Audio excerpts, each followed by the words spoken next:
You're watching, yes, the Yankees Entertainment and Sports Network.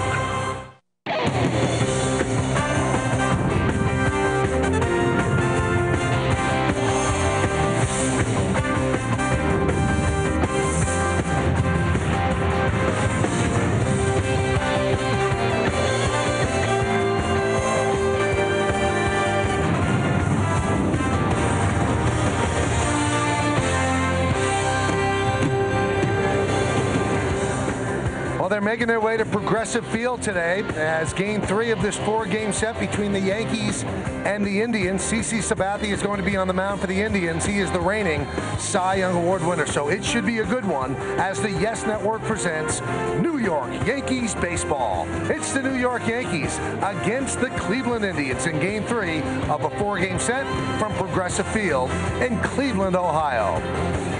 Hello, everybody, and welcome to Yankees baseball. Along with David Cohn, I'm Michael Kay. First 2 games of the series not too good for the Yankees. They've lost both yesterday in the bottom of the 9th inning. Now they send their best to the mound. That's Chien-Ming Wang. Chien-Ming Wang is 4-0, but the last time he pitched against the White Sox, he didn't have good stuff, David, but he still won. That's important. Yeah, I thought it was a key. When you look at Chien-Ming Wang, we talk about his mix of pitches in spring training coming out. He's off to a great start this year. When he gets that sinker up like that, he gets hammered. He had trouble with that sinker, and those are the days when he's going to have to mix in those secondary pitches. Gets a little kind of splitter there down and away. That's the type of pitches he's going to have when there's the sinker out over the plate when he makes a mistake. He made a lot of mistakes like that, but then he made adjustments. He was able to come back and throw pitches like that. Sliders down and away to righties. Jermaine Dye, a tough guy to strike out. That's the Chien-Ming Wang you're going to have on days when he can't get that ball to sink, but he can still get the job done, grind it out, and keep you in the game. And he's really had an unbelievable career. 50-18, extraordinary 3.75 ERA. Since 2006, he's had 42 wins. Why is that important? It's the most in Major League Baseball. Let's look at today's New York Lottery pitching matchup. It's a beauty. The Cy Young Award winner against the runner-up last year. Chien-Ming Wang was the runner-up, 4-0, 3.94. Sabathia having trouble defending that title. He's 1-3 with a 10.13 ERA, so he has been struggling. Should be a great pitching matchup. Should be a good game on a beautiful day here in Cleveland. And they turn their eyes, the Yankees do, to Chien-Ming Wang to try to stop this losing streak. Lineups, first pitch, baseball next on Yes. 那刚刚博士提到了，在 Progressive Field 呢是在7月13号，也就是在之前的 Jacobs Field 呢，当时投的并不理想。那不过再回到了已经改名的 Progressive Field， 来看看在王建民方面来讲，你们把春训一直到之前的一个比赛呢，顺利的继续发挥他应有的水准。今天这场比赛势必呢是卖个大满座，不但是2个球队都非常有机会进入到季后赛，是所谓的强队，而且2队正好都是第1号的先发投手来担任这场比赛的主投。当然，对王建民来说有个好消息，就是印第安队的第1棒破坏力十足的 Sizemore 今天并没有在先发的阵容当中，因为他昨天脚伤扭到了脚，所以今天呢是没有办法出赛。对，在昨天第9局跑垒的时候扭到脚。那先问。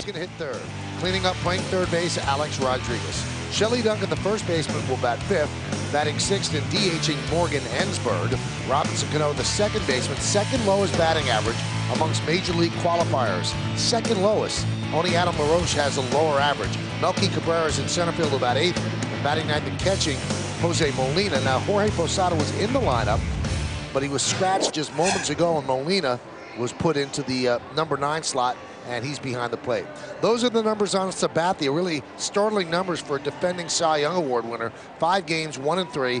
Look at the ERA, 36 hits in 24 innings. He's given up 5 home runs, more than a strikeout per inning, and he's walked 16. Let's take a look now at the Jeep Pitchers Scouting Report. Yeah, CC Sabathia is the reigning Cy Young Award winner. Had a great year last year, 209 strikeouts and only 37 walks. He's off to a tough start, although he did win his last one and struck out 11. Walked the line. First pitch. He doesn't walk a lot of guys. As I said, he only walked 37 batters last year, but so far this year, those walk totals are up. But nonetheless, I think the Yankee strategy will be, you see the first pitch you like, take a hack at it. 6'7", 290 pounds. That is a huge pitcher. Let's look at the game time weather conditions presented by Bigelow Tea. 57 degrees. Humidity's 49%, not much wind. And the forecast is for a chance of late showers. And again, tomorrow, it's supposed to be a very nasty day. The final game of this 4-game set. Let's take a look at the defense for the Indians, and it's a little bit different than it would normally be. In the outfield, you've got DeLucci in left, Gutierrez in center, and Jason Michaels over right.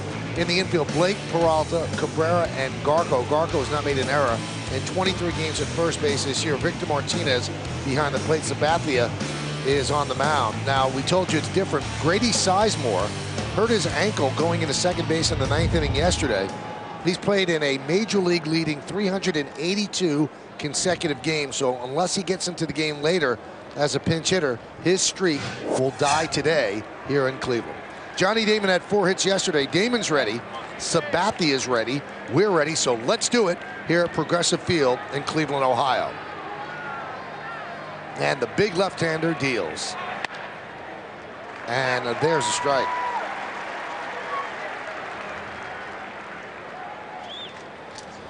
Get the best in HD free with IO TV, because everything about HD is better with IO, the official HD service provider of Yankees baseball. Check swing. How about this stat? Batters that swing at first pitch strikes from CC Sabathia are 9 for 9 with 2 home runs. And Johnny Damon took the first pitch strike.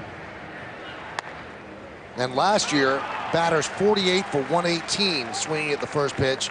That's 407. That just means he throws first pitch strikes, right? It really does. He's been real aggressive. And you look at that strikeout to walk ratio that he had last year in his Cy Young year, 209 strikeouts to 37 walks. Pretty remarkable.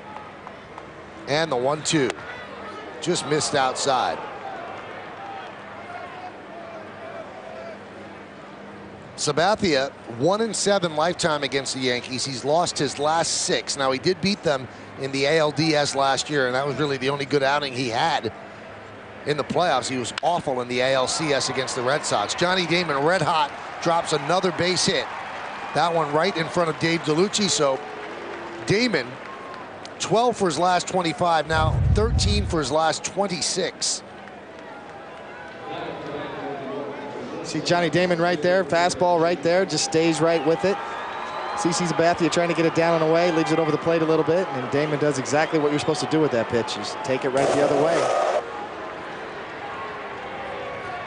31st career 4-hit game. 5th most among active players yesterday. Still took some of the blame for the Yankees' offensive malaise, which is hard to believe. Again, 4 hits, you've done what you can do. Here's Derek Jeter. And there's that first pitch strike. Derek loves hitting here in Cleveland. 381 at this ballpark. Highest average of any big league ball player here. Broke in opening day. I remember pitching opening day his rookie year and hit the home run, made the great play over the catch. He broke in here and has continued his success right through. Runner goes, and that one is driven the other way, giving chase as Michaels into the corner. It's a foul ball. Not much room there, almost like Yankee Stadium.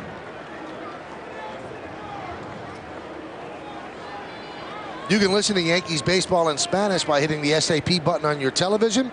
SAP is brought to you by Toyota, a smart way to keep moving forward. See Jason Michaels taking a look, tries to do a little slide in, avoid the wall. That warning track is rubberized, so that's a little tough to make that kind of slide on that track.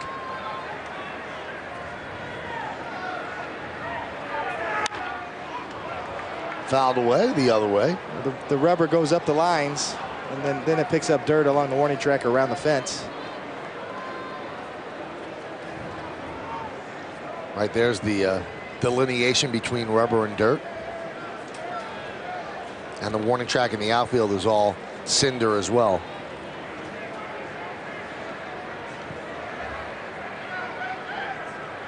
The 0-2. Inside. Sabathia's numbers really are startling for a pitcher of his talent. But as we said during the pregame show, the problem with Sabathia is that in his first couple of starts, he just was not throwing the ball inside, and lefties, before his win in his previous start against the Kansas City Royals, lefties were hitting over 500 against him. He would not pitch inside. 1-2. High fly ball right field. Jason Michaels has room. 1 away. Let's take a look at the umpires in tonight's game this afternoon. Marty Foster is behind the plate. Darrell Cousins is at first. Angel Hernandez at second, and Eric Cooper is over at third. Did you see that scary thing yesterday with Kerwin Danley? Yeah, that was ugly. You know, that was a cross-up, a 95-mile-an-hour fastball. The catcher thought a slider was coming and didn't get any glove on it. And Kerwin took it right off the mask. You know, just a knockout blow. Real scary situation. Wheeled him off in the ambulance. Brad Penny of the Dodgers was on the mound. And a cross-up. The catcher was expecting a breaking ball. The fastball never broke, and probably broke the jaw of Kerwin Danley. He was carried off on a stretcher. You wonder the next time he gets behind the plate how he's not going to flinch. You really have to trust the catcher.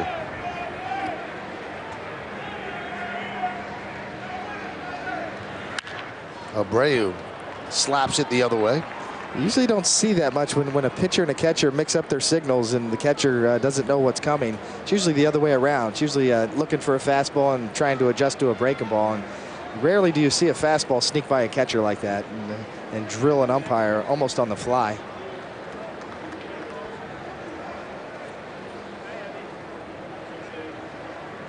Abreu 5 for his last 20. Damon leads off first. Now, CC Sabathia is in the final year of his contract. He will be a free agent, and obviously that is a source of much consternation here in Cleveland. Will he sign here? They made him a pretty representative offer. They offered him a 4-year extension on top of this year. They were going to bring this year's contract to $20 million, and then the other 4 years for $80. So it would have been a 5-year, $100 million deal, and he turned it down, and they're not negotiating during the season. And his agents wouldn't even begin negotiating with the Indians until they saw what Johan Santana got. Now you see his year by year, he's gotten better and better. Last year, the Cy Young Award at 19-7, 3.31.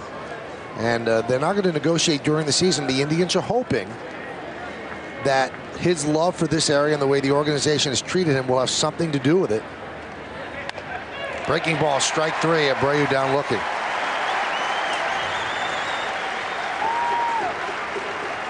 Abreu's got a good eye. Marty Foster, known as more of a pitcher's umpire. We see this slider right here. Pretty good pitch. Looks like it's got the plate to me. And Bobby Abreu, no argument. He knows it.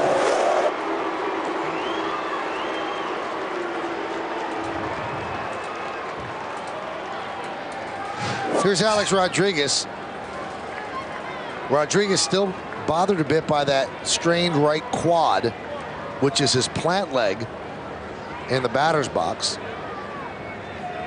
And I asked Joe Girardi today, did he think it was affecting his hitting? And he said, no, he really doesn't. He thinks he's right on every pitch, just missing. It has nothing to do with the leg.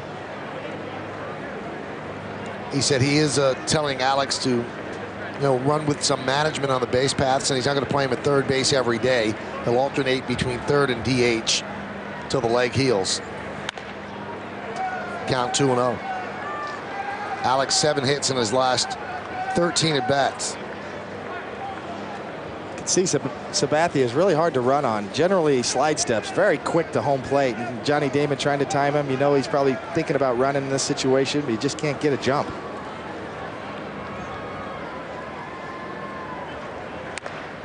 Tried a breaking ball, count 3-0.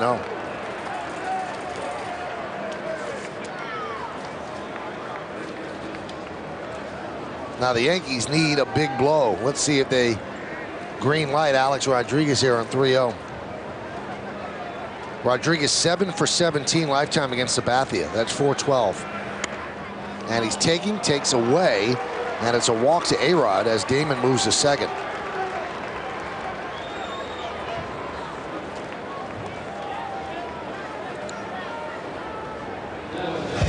Take a look at the pitch by pitch here. Fastball up and away. Tries to come in, up and in. Change up off the plate. Fastball away. No gimme 3-0 strike there. That ball's just off the plate. Sabathia so far, his velocity's a little down. Maybe got up to 87, 88, 89. Used to seeing him in the mid-90s. Runners go, and Shelley Duncan fouls it off. Both of them had the bases stolen. And Alex did not stop at second. He continued the run through the bag so that he wouldn't put pressure on the quad. A great jump by Johnny Damon. Don't know if it was a play or a hit and run, possibly trying to shake things up. Maybe manager Joe Girardi's trying to get it going in the first inning, but Damon had that one stole easily.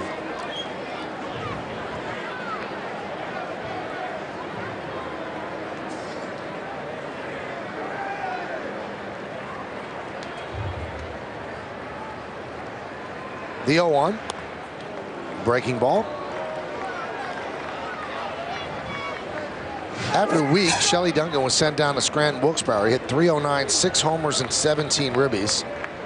He's 1 for 7 in the bigs. But he is explosive. He can hit you that homer. That's why he's in the lineup. And Hideki Matsui is sitting for the 2nd straight game, which is very rare when he's healthy. Foul tipped off Martinez.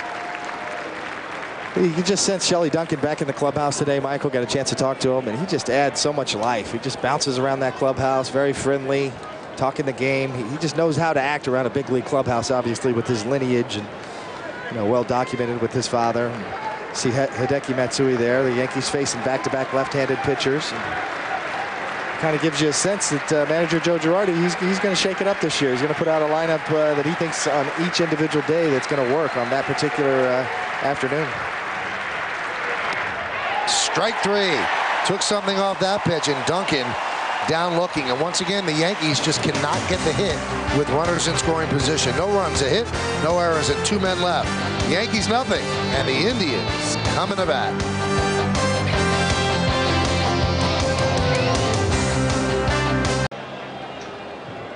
Overhead shot of Progressive Field. Just to the right there is Gund Arena. It used to be Gund Arena. Now it's Quicken Loans Arena where the Cavs play. And the Cavs are in Washington today for Game 4 of their playoff series. Let's take a look at the Jeep pitcher. No, that's later. Let's take a look at the Indians starting lineup presented by Rico. David DeLucci's in left. That's Drupal Cabrera at second. Travis Hafner will DH. You've got Victor Martinez catching and cleaning up. He has an 8-game hitting streak. Ryan Garco at first. Johnny Peralta the shortstop. Casey Blake at third. Franklin Gutierrez in center. And Jason Michaels is in right. Chien-Ming Wang on the mound for the Yankees. He is a 4-0 with a 3.94. Less than hit per inning. 2-to-1 strikeout to walk ratio. Now let's look at the Jeep pitcher scouting report. He's 4-0 in April, off to a great start. 50 wins, 50 and 18 we saw before. That's pretty remarkable. Stay in the mix, keep mixing it up. There's a strike. Now, 50 and 18 to me is just phenomenal. And then I turn my eyes to my right, and my partner, his first 50 wins with the Yankees, he was 50 and 17. That's dealing, David. A pretty good trade, huh? Yeah. What did the Blue Jays think? What were they thinking giving you up? They were doing me a favor. They knew I wanted to come back to New York. And the day I got traded to the Yankees, believe me, I was the happiest guy on the planet. I was so ready to come back to New York, Michael. Whitey Ford, Johnny Allen, and you. 3 pitchers with fewer than 18 losses at the time of their 50th win with the Yanks. Still had my apartment in Manhattan at the time.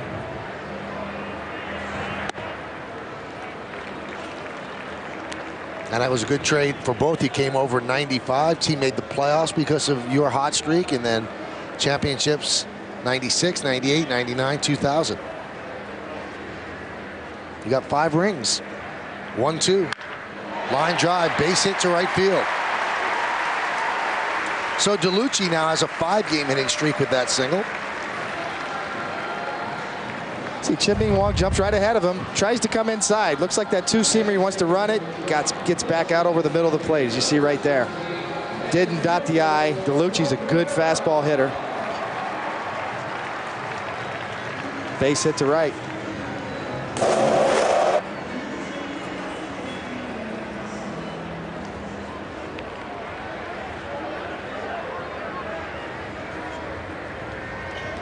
Here's Asdrubal Cabrera.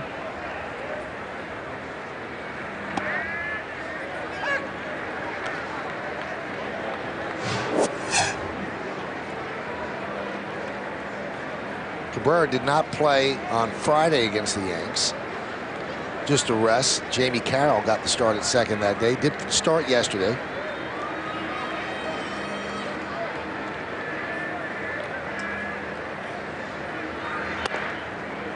Boy, Michael, you talk about crowding the plate. His back foot is almost next to Jose Molina's shin guard when he's in that box. Now, an umpire could force you back in, but he is crowding. He is on the line, so he's well within his limits there. Talk about hanging over the dish. His hands are almost in the strike zone. Now, there's a rule that you might not know. You could hit a batter. If his hands are in the strike zone, it's a strike. It's not a hit batter. That is true. It's something you never see called, but you're right. That is in the rule book. And that would stop players from wanting to get on base and just reaching into the strike zone to get hit. You don't see that often, but it does guard against it. But his hands are in the strike zone. How would you counteract that? Just crowd him? Well, I think generally speaking, the guys who crowd the plate like that want the ball inside. Ironically, it's almost contrarian. You can see he's got the open stance with his lead leg open. So he's even though he's on the dish, wide open stance. I think he's looking for the ball in. And then he's so close to the plate, the outside corner is not a good place to pitch him either because he could reach it. I think it depends. You know, that's one of the things that Chien-Ming Wang has learned and is going to have to continue to learn is to read the bat. Every time I pitched, Michael, I would want, after it was a foul ball or whatever pitch it was, my immediate attention would go to read the bat and read what the hitter was trying to do, what his first move was he late with his swing, what's his bat speed. You get instant feedback. Runner was going, and they stay out of the double play. As Cabrera is out at first, DeLucci moves into scoring position.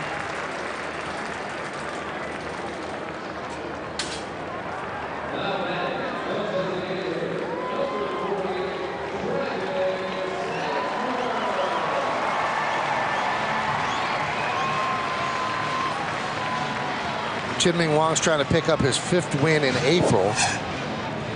And only 3 Yankee pitchers in history have ever done it. Mel Stottlemyre did it twice, 5-1 in '69 and '74. Andy Pettitte was 5-0 in '97, and Mike Mussina was 5-0 in '03. There's Travis Hafner. He's got a 4-game hitting streak, and there's a strike. You can kind of see the influence of Hafner and Asdrubal Cabrera we saw before. Similar type stance, not quite as much on the dish, but certainly that open stance, high hands. I've seen a lot of the Cleveland Indians left-handed hitters with that kind of a stance right there. Wide open stance, get both eyes on the pitcher. And you're so right about when you're on top of the plate, you probably like the ball inside because Ryan Howard is really far from the plate. And you'll see this pitch by Chien-Ming Wang.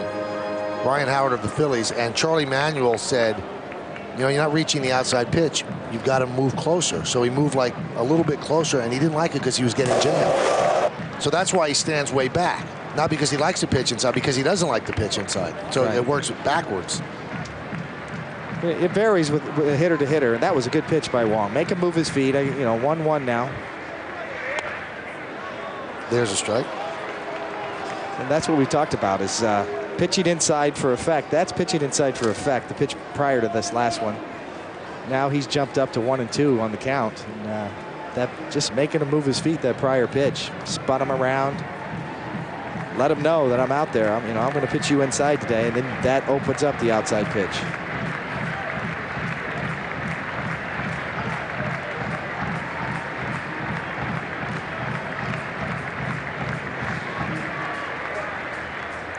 One, 2,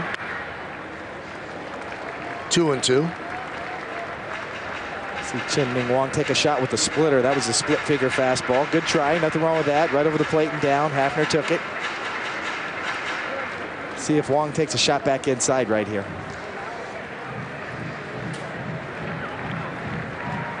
We've already pushed him off once in this at bat. Now if you could double up and throw that inside sinker for a strike, you might be able to get him frozen for a call third strike.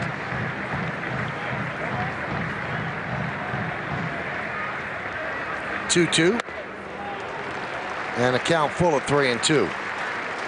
That was the idea. They took a shot, just missed the target.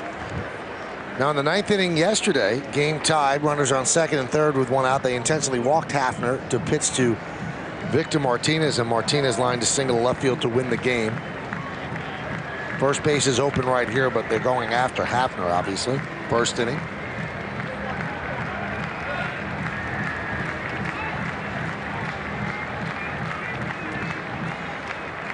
And the pitch. Just missed outside, so Hafner works a walk.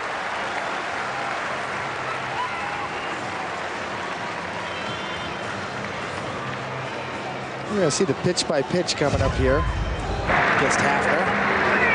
First pitch fastball right down the middle, strike one. Then he spins him. Good pitch right there. Sinker away, strike two. Try the splitter down. There's the pitch he needed to try to throw that for a strike. This has got good movement just off the plate. Pretty good sequence. He just missed his spot a couple times, and if he could have thrown that pitch inside for a strike after spinning him, I think he would have had him.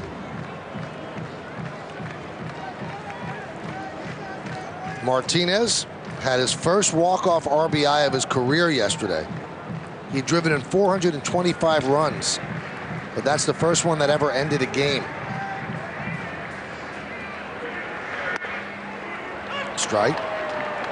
And the only active player with more career RBIs than Martinez without at least one walk-off hit, the Astros' Lance Berkman, 878 ribbies without a walk-off hit.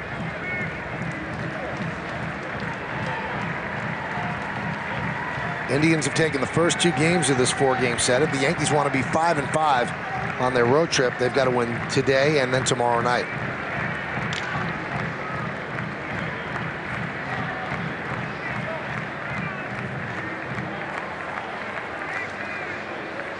Victor Martinez with the big game-winning hit yesterday in the 9th inning. Walk-off job, first one for Ross Ohlendorf. I remember that feeling, Michael. That's a tough one. Get that first walk-off job. High fly ball, shallow right center. Melky Cabrera had to come a long way for the second out.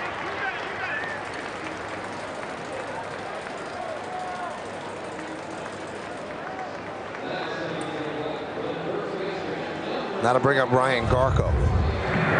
Good pitch inside, tied him up, four-seamer up and in, perfect location. Melky's got a long way to run, comes and gets it. Why is that walk-off so tough? Let's take a look at the location first. See Molina set up in. That is perfect. Four-seamer, stayed in there, didn't tail back over the middle of the plate. Definitely beats him. Martinez is frustrated right there as you see the slam of the bat. First walk-off is tough because you just don't know what to do, right? You don't know what to do. You know, you're out there playing baseball and you throw a pitch and the game's over and your team, you know, you're in the field, everybody's walking off, and you know, what a lonely feeling. You know, you just kind of walk right to the clubhouse. Unless you've had that happen to you, it's a little stunning for you. And I'm sure Ross Ohlendorf, looking at the look on his face yesterday, he was pretty stunned. Pitch to Ryan Garco is a strike. Good looking slider right there by Wang. He's got a good mix of pitches going in the first inning so far. Garco struggling, hitless in his last 16 at-bats.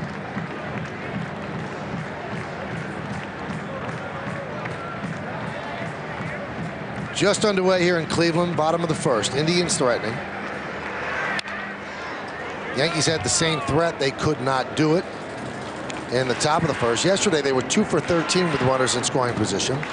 On Friday, they were 0 for 2 runners in scoring position. So in the first inning, they were 0 for 1. So now they're 2 for 16 in this series. And Joe Girardi, as David mentioned, certainly not shy about shaping up the lineup.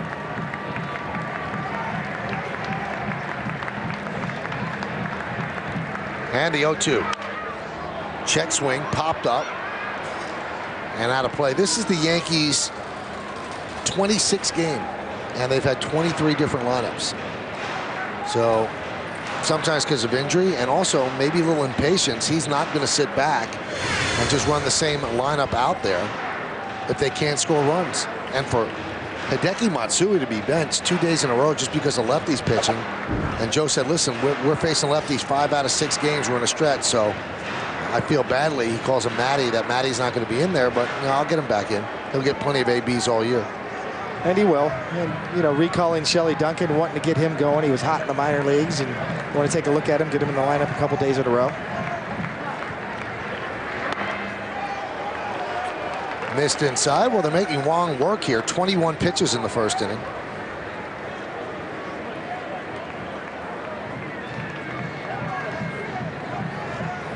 12 strikes, 9 balls. DeLucci's at second, and Hafner is at first.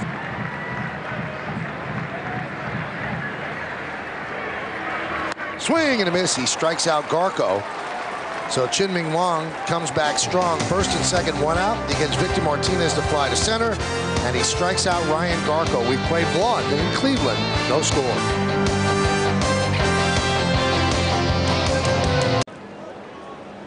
Today's closed captioning is brought to you by your New York, New Jersey, and Connecticut Lexus dealers. Calm day on Lake Erie. Morgan Ensberg leads off and cracks one to left center. Deep. Going back is Gutierrez. He's on the track, and he'll make the play in front of the wall. 1 pitch, 1 long out. Well, we said in the opening, you know, CC Sabathia throws a lot of strikes, and Morgan Ensberg saw that scouting report, saw one he liked, and put a pretty good swing on it.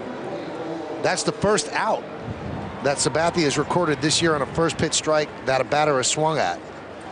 He was 9 for 9 batters were against him before that with 2 home runs. Here's Robinson Cano. Cano is hitting 152.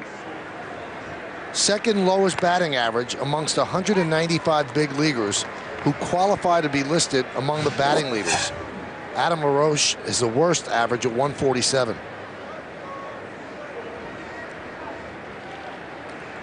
Cano 0 for his last 13 on the road trip, 3 for 26, and he is just reaching, searching, trying to find something. And now he has to face a tough lefty like Sabathia. Sometimes they say that helps because mechanically it makes you stay in. Exactly, that's exactly what I was thinking. If he can have a good day today, get good at bats, keep that shoulder in, keep from drifting. Paulie O'Neill said he thought he was drifting a little bit in Chicago. Grounded to second as Drupal Cabrera. 2 away. And the slump continues.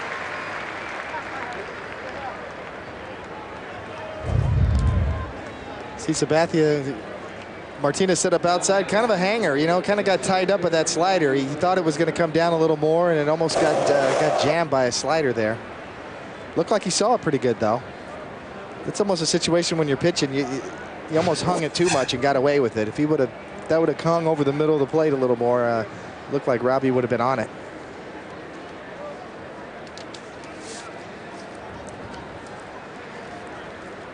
Here's Melky Cabrera.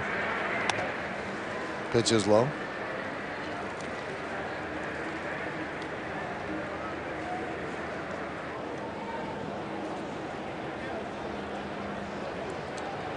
CC Sabathia stands for Karsten Charles.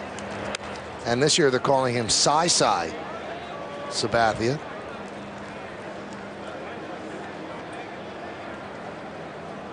See the Indians featuring a little throwback look today. No names on the back of their uniforms.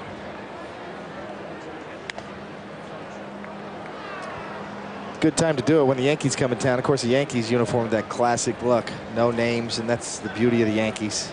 You're just a number. See the C on the hat? That's the old school hat right there, Michael. That is old school. They wore that yesterday as well, so the weekend of throwbacks.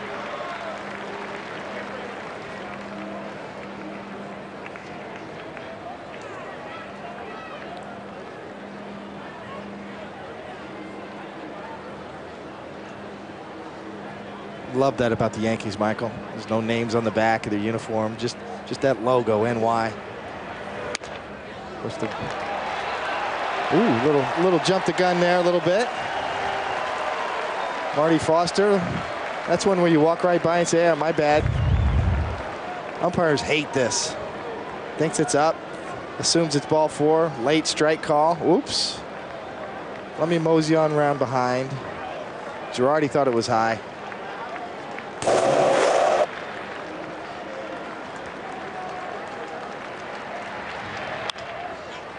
Popped up. Blake. And that'll do it. So Sabathia works a 1-2-3 inning, and Joe Girardi stares frozen in disbelief. We go to the bottom of the second. No score.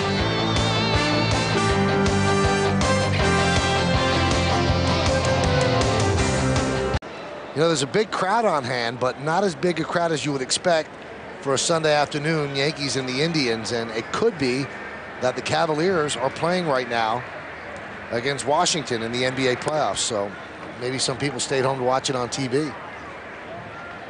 The Cavs are very big in this town because of LeBron James, a local kid who's made very, very good. And this Tribe team has not yet caught the imagination of the city the way the 95, 96 team did, which really, if you look back, was an incredible team. Some unbelievable players: Manny Ramirez, Carlos Baerga, Sandy Alomar Jr., Omar Vizquel, Albert Bell, on and on. I mean, what a team. Kenny Lofton, Jim Tomei. Those were some tough lineups to face right there. Peralta fouls a bat. A couple of switch hitters at the top of their lineup with Robbie Alomar and Omar Vizquel. Both of them could run, do a lot of things, the table set.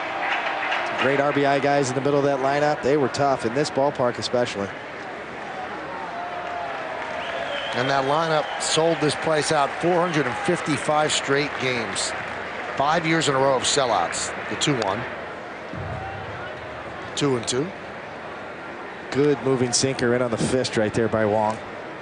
Really got on top of that one. And you see the 455 retired for the fans. Pretty special number in baseball.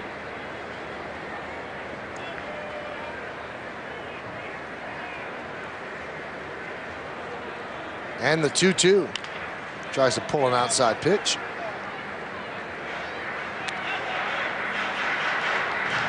It'll be Peralta, Blake, and Gutierrez.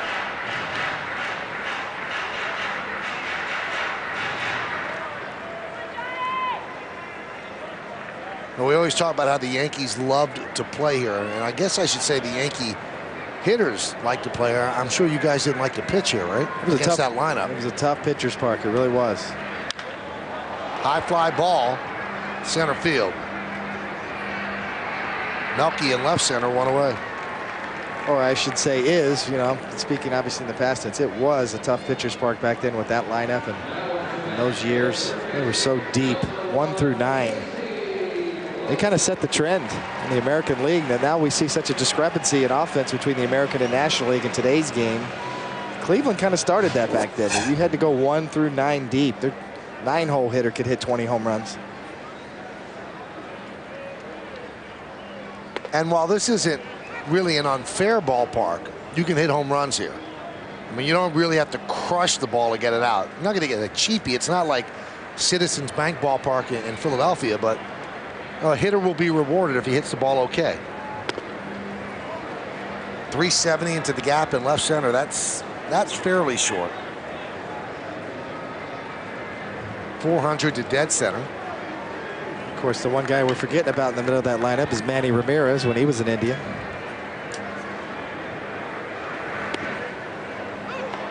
Left as a free agent after the 2000 season, and the Indians did something smart. They completely broke it down. And they became a bad team for a couple of years and started to rebuild through the system, some shrewd trades. And they've got to do it a little bit differently. I mean, they're not exactly a small market, but they're not a big market either. The 1-2.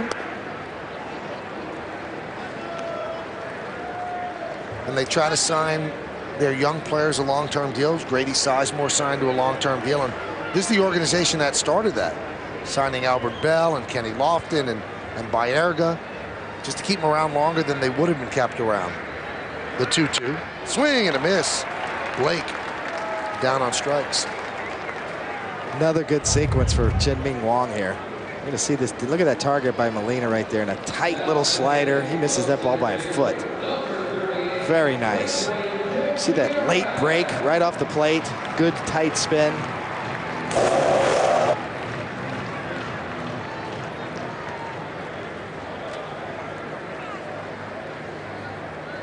Now to bring up Franklin Gutierrez, playing center field today. Usually plays right. The center fielder is usually Grady Sizemore, but he's out. And if he doesn't come in at some point during the game, that snaps his string of 382 straight games. That's the longest in the big leagues right now.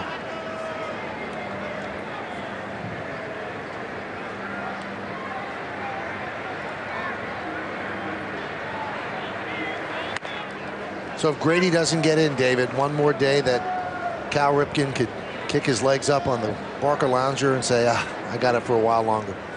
Yeah, I think that, you know, people talk about streaks that might last forever. Joe DiMaggio's 56-game hitting streak. Don Larson throwing a perfect game in the World Series. And some things you wonder if it'll ever happen again. You know, one of those records that people talk about, and it doesn't have the same publicity as the others. Johnny Vandermeer pitched no-hitters in back-to-back games, and that's just got to be a bear. What did you do after the perfect game? Do you remember? Yeah, I walked Robbie Alomar almost on 4 pitches. I handed it early. Yes, the first batter.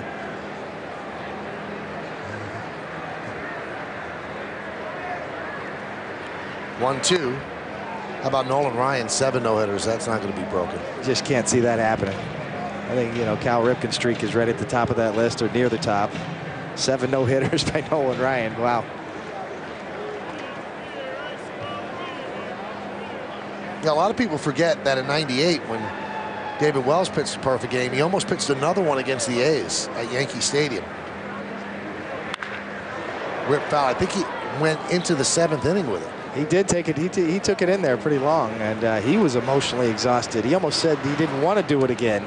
I know, you know, the next day I didn't get much sleep that night after I threw my perfect game, and I went on Regis and Kathy Lee the next day, and when it was Kathy Lee before Kelly, and you know, it was a whirlwind tour for 3 or 4 days, and when I went back out there to pitch again, I was drained. It was emotionally draining. The 2-2. Wells did tell me he never wanted to pitch another one. He said it was too much work that came with pitching the perfect game. He said I wasn't even disappointed when the A's got another hit. Yeah, I was a little surprised at that answer, but yeah, he was a wreck. He was a nervous wreck the second time around, and you know, during his first perfect game, he was wandering around looking for somebody to talk to, and I finally broke the ice and talked to him a little bit and tried to make him laugh.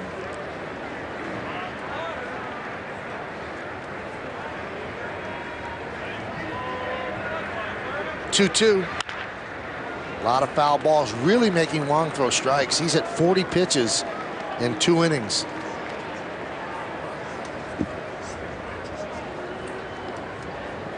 He's got good stuff, though. He's got his sinker slider combo going today, and none of these hacks are really good hacks. You know, I think now is probably a good time to look for that slider down and away. Molina set up out, see if he can get him to swing and miss right here. This will be the 8th pitch of the at-bat. And now it'll be a 9-pitch at-bat. Good movement, good sinkers. You almost wish he would put it in play. You know, those are all quality pitches he's throwing right here, and you got to give Gutierrez a lot of credit right here, for just battling, making him throw these pitches.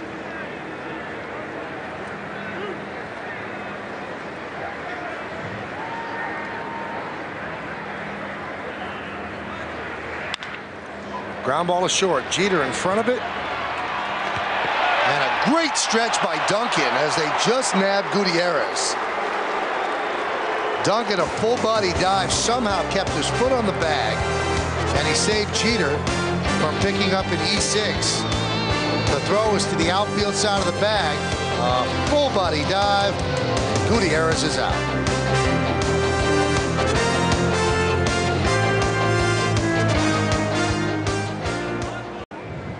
Well, we go to the 3rd inning. Let's take a look at that last play again. Plenty of time. Boy, what a stretch. Good thing he's 6'7" right there. What a great adjustment. Yes, he's on that bag. Holds on to it.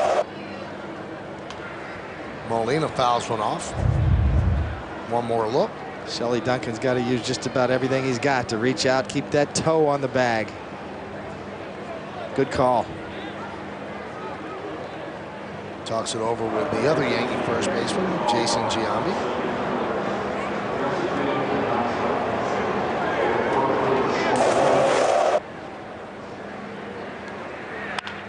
Hit sharply to 3rd, Blake.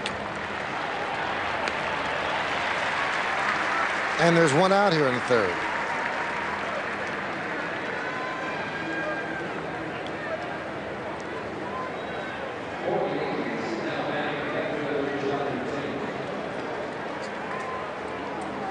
Each team with a hit.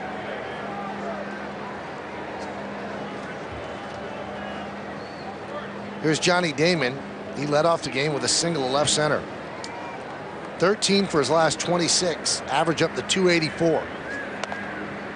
Joe Girardi said no surprise, Johnny Damon, when he's healthy, is a really good baseball player. Now, speaking of health, no information forthcoming about why Jorge Posada was a late scratch. He was in the lineup till about 10 minutes before the game, and no one's talking about why he was taken out of the lineup. Grounded to first, off the glove of Garco, as Drupal Cabrera chases after it, but Damon reaches. Garco had been errorless at first base this year. We'll see if they score that in E3. They should. Comes up on him, kind of looked like it hit the lip of the grass, right where the dirt meets the grass, and certainly a play he should have made. Looked like he got surprised by this hop. It jumped up a little higher than he thought. And that is scored in E3. He's down, he's got the glove down, and oh, that hop comes up chest high, and he just couldn't adjust quick enough.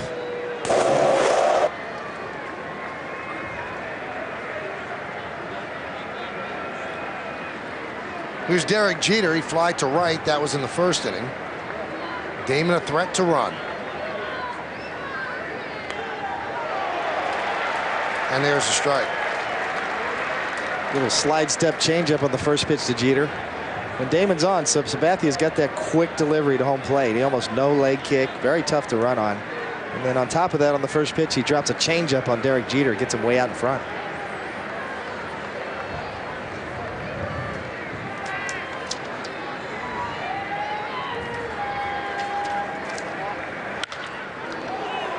Right to Garco. That's a nice play. Fires to second. Not in time. The tag late on Johnny Damon. That would have been an impressive double play to turn.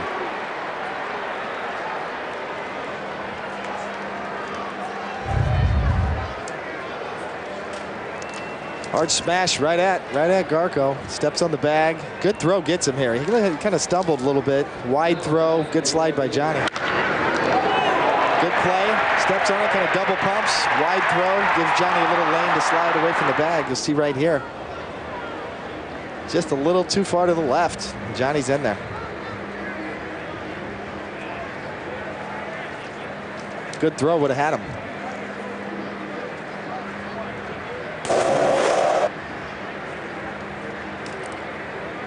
Here's Abreu, who struck out looking at a breaking ball in the first. That one a ground ball to third. Blake. And that almost was a collision between Abreu and Garco. So the Yankees, another time where they don't get a hit with runners in scoring position. We go to the bottom of the third, no score.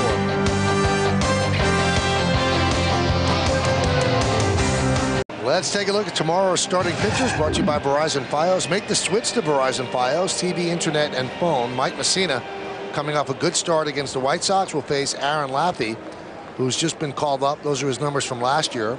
Batting practice show at 6. Pre-game 6:30. Game time right around 7:05.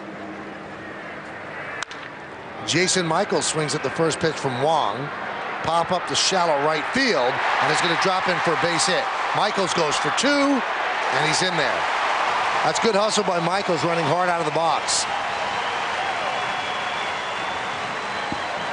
First pitch swinging. Jason Michaels did bust it out of the box. Full swing off the end of the bat. This kind of fools Bobby Abreu. Takes a step back, does not, kind of takes a circle route. Now he's got to come in hard. Late jump, can't get there. Jason Michaels hustling all the way. Beats the throw. Watch him bust it out of the box. That's that full swing off the end of the bat. That's the one that fools the outfielders. Makes his turn right there. He kicks it in gear. Comes in hard. Beats the throw. Hard slide. Abreu just didn't get that read.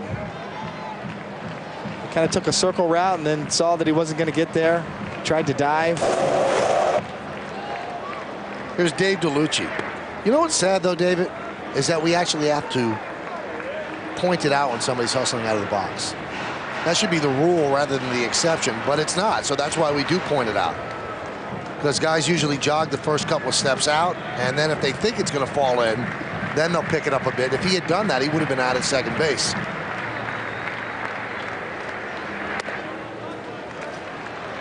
Jason Michaels, you know, he's his young career. Broke in with Philly in 05, got a reputation right on as being a hard-nosed player. Kind of do the little extra things that keep him in the big leagues. Maybe a fourth outfielder, fifth outfielder type guy on your team, but plays like that keep him around. DeLucci pops one up. Shallow left field. Jeter out. Will make the play. First out of the third. Well, in Friday's game, the catcher that day, Kelly Shopik, really jogged out of the box and then tried to turn it into a double and got thrown out, and he was addressed immediately by Eric Wedge, and I'm sure that resonated with the rest of the team as well. Yeah, with Wedgie's got that reputation too. Young manager, he's only 40 years old. See Jason Michaels there, hard-nosed guy, hard-nosed player, always had that in his young career. Eric Wedge, the manager, really instills that in his young players. They want certain types of guys that play the game right, play the game hard. They've built, like Michael said, they've sort of rebuilt over there through their system, farm system, and a few trades here and there. They got the type of clubhouse they want. Here's Asdrubal Cabrera. A lot of people point to Cabrera taking over at second base last year when the Indians turned it around. Josh Barfield, that was a big trade that they made to bring him in at second base, but it really wasn't happening for Josh. And they brought up Asdrubal Cabrera, who was a shortstop in the minors, and boom, he got to second base and they just turned it around. They went on to 96 wins, and they were 1 win away from going to the World Series. There's a strike.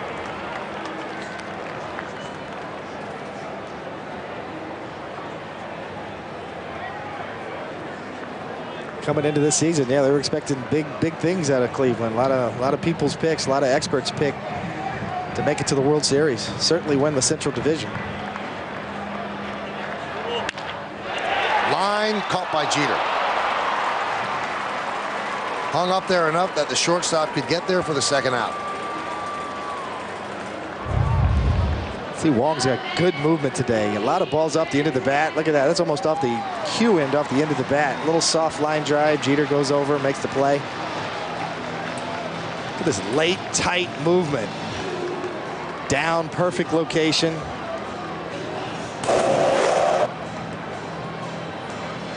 He's really sharp, I think, Michael. Even though his pitch count's up a little bit, part of that is because they're fouling off a lot of pitches, but his slider's been good. He's on top. His wrist position's disciplined and on top of the ball, driving that sinker down. Only problem is he's thrown a lot of pitches, 49 pitches, but you know, you could have a 6-pitch inning and get right back on track. I guess sometimes your pitches could move too much, but also they fouled off a lot. That one off the glove of Molina as Michaels moves to third.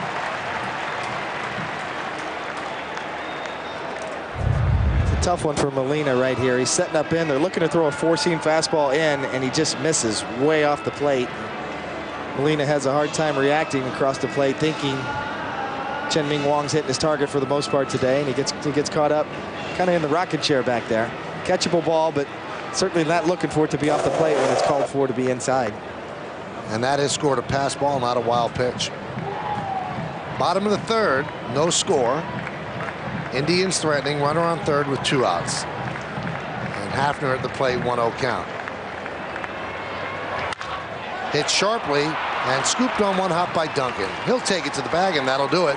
So Hafner hit it hard, but Duncan with a nice play. For the Indians, no runs, a hit, no errors, and 1 man left on base. We played 3 here in Cleveland, and there's no score at Progressive Field.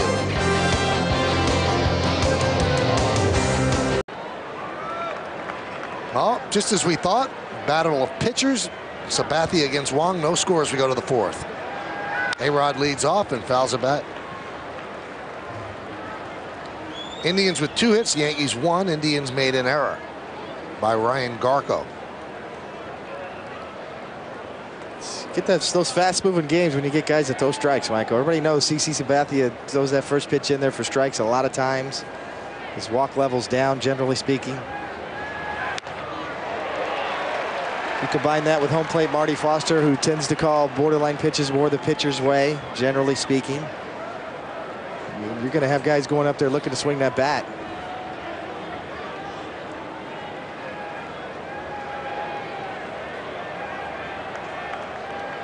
And the 0-2. 1-2.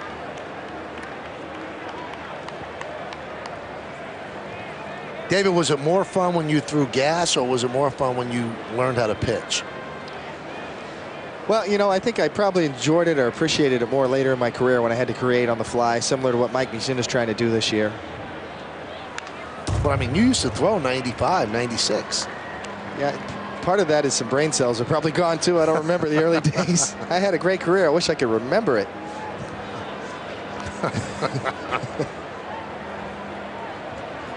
But I did appreciate it. I mentioned that to Mike Mussina the other day after his outing, which he really pitched well, created on the fly.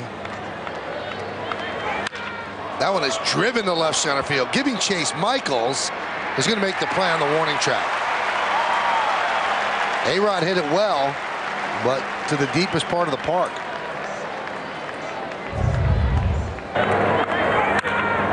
Definitely drilled it. Made a loud sound, line drive, just couldn't get the lift. Maybe got tied up just a little bit. A-Rod's so strong, he can muscle it out sometimes on fastballs. Just a little off the end. The pitch is in, and A-Rod brings his hands in. A lot of times you think a hitter gets jammed there, but you bring your hands in so quick that you end up hitting off the end of the bat. With Shelley Duncan. And a strike. But you know, Michael, I was talking to Mike Mussina the other day after that outing, and I just told him, you looked like you had fun. You know, you had a little bounce in your step. You were laughing, joking in the dugout. We haven't seen that from him, and he agreed. You know, it was nice to see him.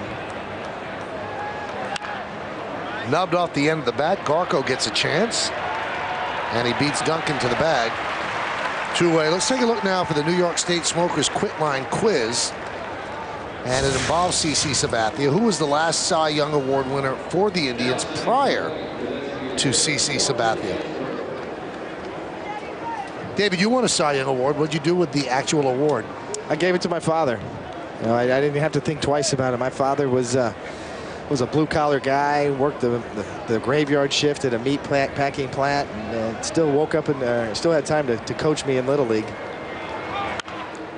Kind of a classic story. So many Little League fathers out there that volunteer their time right now and that are Yankee fans probably watching this game. And there's to you, Pops. You know, that's what I said. This one's yours. And he's got it up on his wall. And kind of a neat gift. Kind of a neat thank you. The 0-1. 1-1. I know he was tired a lot of the times, Michael, and you know, he always found time. Go out in the backyard, play catch, coach the team.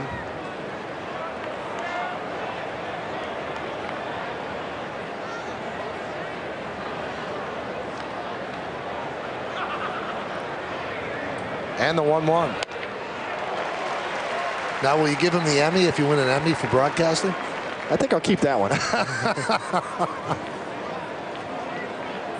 50 pitches for Sabathia so far. What's an Emmy, Michael? That's for the accomplishment in television. Excellence in television broadcasting. The 1-2. Swing and a miss. Ensberg down on strikes. And a 1-2-3 inning for CC Sabathia and the Indians. We go to the bottom of the fourth. Pitcher's duel on tap. No score. It's kind of eerie. The quiz was, who was the last Cy Young Award winner for the Cleveland Indians prior to CC Sabathia? And the answer is Gaylord Perry. Talked about Gaylord on Friday. 24-16, 1.92 in 1972. And there's the comparisons. Different era, different type of game. And 72 was the last year before the DH. Combined weight of about 600 pounds there. Gaylord was a big man, too. Larger than life.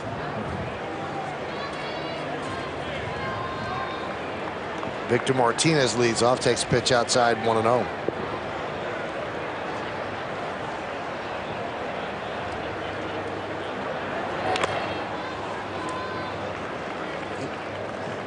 Kind of sense we're going to get a look at Gaylord right here. There's his act. Well, I love that. Look at him. Where's the Vaseline? Where's it at? Big leg kick. Boom. He threw hard, too. He was a good pitcher. There's the spitter right there. That's the one. I can throw the spitter in an all-star game. Wonder what Munson thought when he caught that. I've seen that before.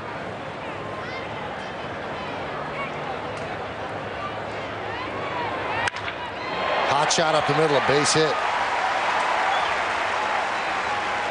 You can kind of see Victor Martinez getting his stroke together with that game-winning hit yesterday. He came into today, his last 10 games, he's hitting 400. 18 for 40, and this is just right back up the box. A sinker over the middle, and watch out. Sinker, didn't quite get it down. And that's a smash, and that's get out of the way. That'll shake you up a little bit. You know, the other day, Michael, we talked about would I ever feel sorry if I drilled a hitter? No, that's the reason right there. Those smashes right up the box. Victor Martinez wouldn't feel sorry if that drilled Chien-Ming Wang right there. Here's Ryan Garko. You ever get seriously hit on the mound? I was pretty lucky. A couple of kneecap shots, a couple shin burgers, as we called them. Nothing real serious. But I had some whiz by my ear that shook me up. Our colleague Al Leiter got hit in the head. Scary. I played with a guy, Bryce Flory, who had a serious eye injury and almost really did derail his career. He came back and pitched a little bit, but he was really psychologically affected from that. It was a really sad story. Ryan Thompson hit a brutal line drive off of his forehead, or really right above his eye. Ryan Thompson of the Yankees at that point, and it was all, you could hear it from up in the press box. And you say psychologically with Bryce Flory, also physically, just couldn't see the same anymore. He didn't have depth perception. But he's lucky he lived. That's how dangerous it was.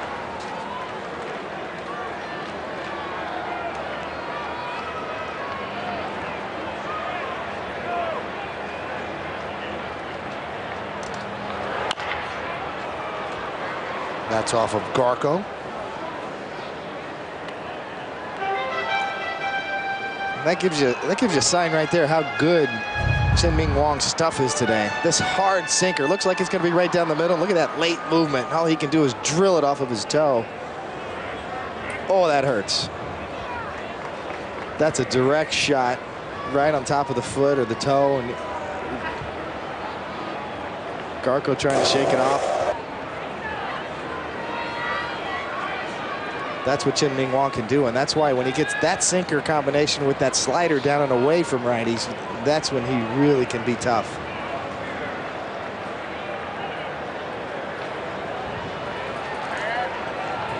See if he tries to take another shot back down and in. I would go right back down and in with that sinker, see if I can get him to do it again. And maybe there'd be a reluctance on his part to swing. The 2-2 strike right down the middle. Man, that must have hurt for him not to pull the trigger on that. It was right down the middle. Hey, today after the postgame on Yes, stay tuned for a new episode of the Joe Girardi Show.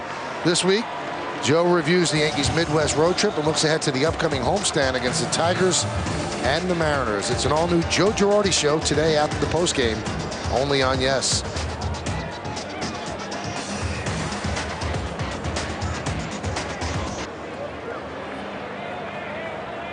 Here's Johnny Peralta.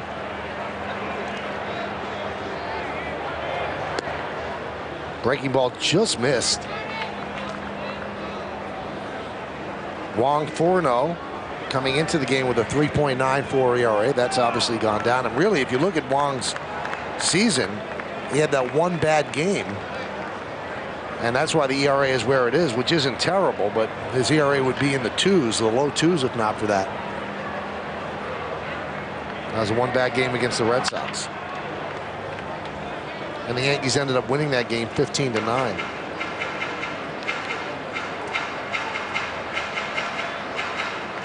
See a lot of swings like that previous swing. Just guys can't square up that sinker today. He's getting good late movement, a lot of toppers, a lot of jam shots. Guys can't keep that ball fair. That ball's running in on his fist. 61 pitches right there, 38 strikes.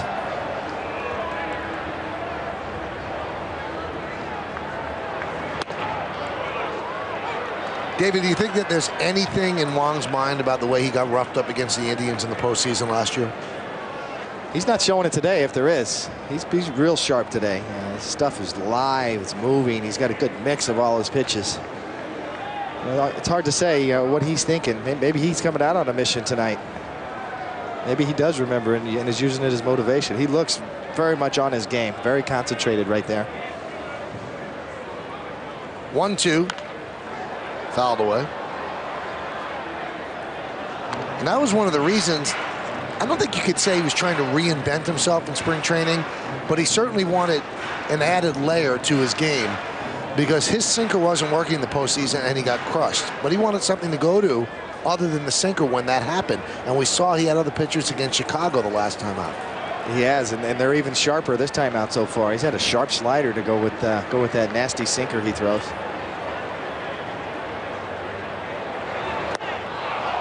Nice pitch, diving down and away. Peralta down swinging, 2 outs. And that's the mix we've been looking for.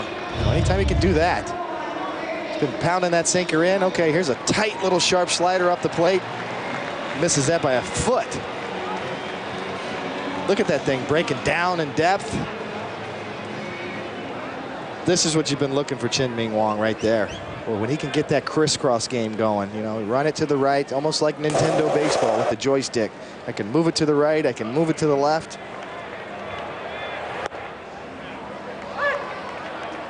Late, biting movement. That's why he's got 50 wins right there. That sinker right there. He'll get 50 more in a hurry when he starts throwing that slider like he's been featuring today.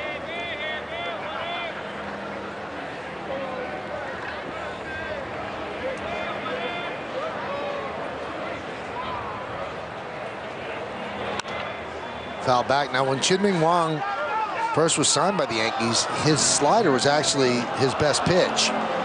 And they took it away from him because his shoulder kept getting hurt. Now, you wonder, with him reincorporating it, is that going to be a problem again? Because his shoulder did get hurt with the violent nature of throwing the slider. Well, you gotta pitch. You're a professional. You're paid to cultivate your craft. You got to develop your craft. You have to evolve. You have to learn new things. You got to continually adjust and prove yourself on this level. And also with Wang, he's a young kid. Didn't have the training techniques that the Yankees provide for him now. There's ways to build up the muscles around the shoulder and the rotator cuff. And he's probably in better shape than he was when they first signed him. Definitely in better shape. His arm strength is built up. He's a major leaguer now. He's a proven top of the rotation starter. Everything they're trying to do with the young starters and bringing them along slow, this guy's there now. He's ready to take the next step. Strike 3, inside corner. That's an impressive inning for Chien-Ming Wang as he strikes out the side. He has 5 strikeouts in 4 innings. We go to the 5th. No score here in Cleveland.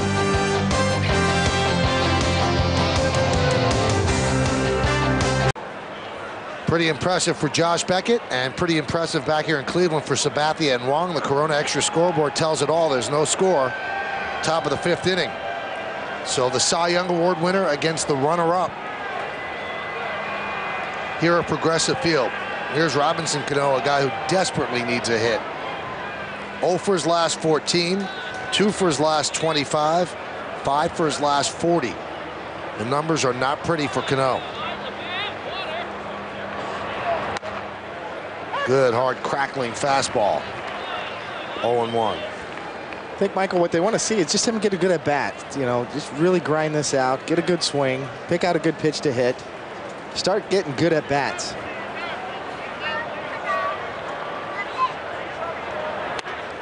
The problem with slumps, and even for really established veterans, and Cano's not at that level just yet, it starts to creep into the mind, and then when it becomes a mental problem, it becomes even worse. Kevin Long, the hitting coach, talking to him last night. He's a big believer in that. Just keep getting good at bats. Things will fall into place for you. Fouled away.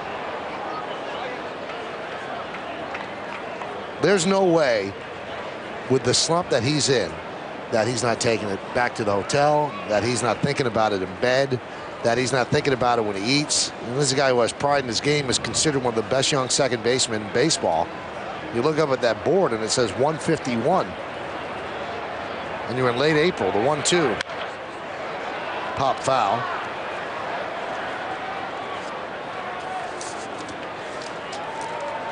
Yeah, it's hard. It's such an emotional game up here, and as we said before, you constantly have to prove yourself on this level, no matter what type of success you had, whether you're Mike Mussina, an 18-year vet, or Robinson Cano. You know, people talk about him maybe a potential batting title winner.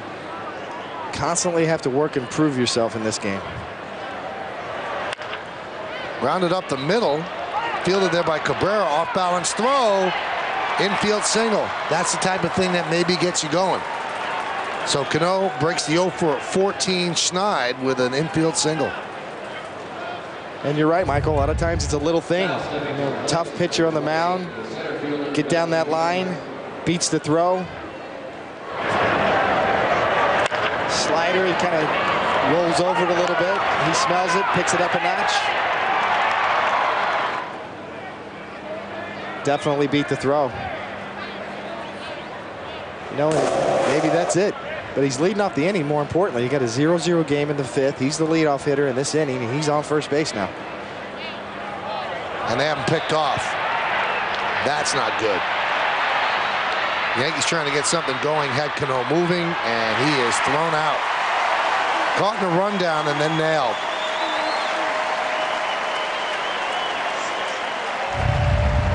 It's hard to say if this is a set play. He might have been just going on the first move, because Sabathia rarely throws over to first, and he gets nabbed. Tries to get in the old hot box, doesn't work. They score that a pickoff 1-3, 6-3, 4. That's the game we used to play back in the backyard right there. Get in a little hot box and see if you can draw some throws. That one's driven deep to left field, going back to Lucci on the track. See ya! Home run, Melky Cabrera, and finally a run on the board. Yankees lead 1-0.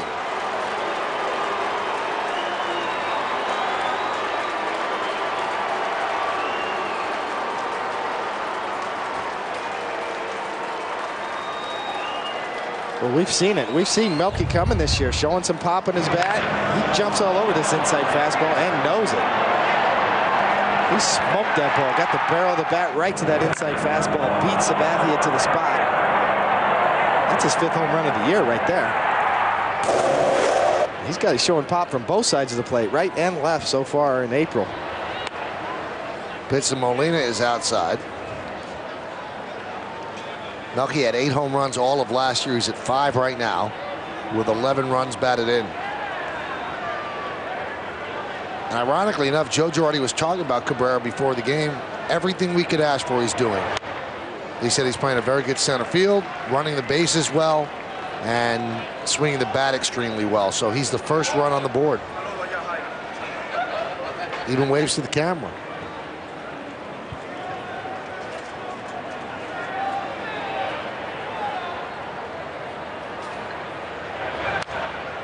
Foul bat.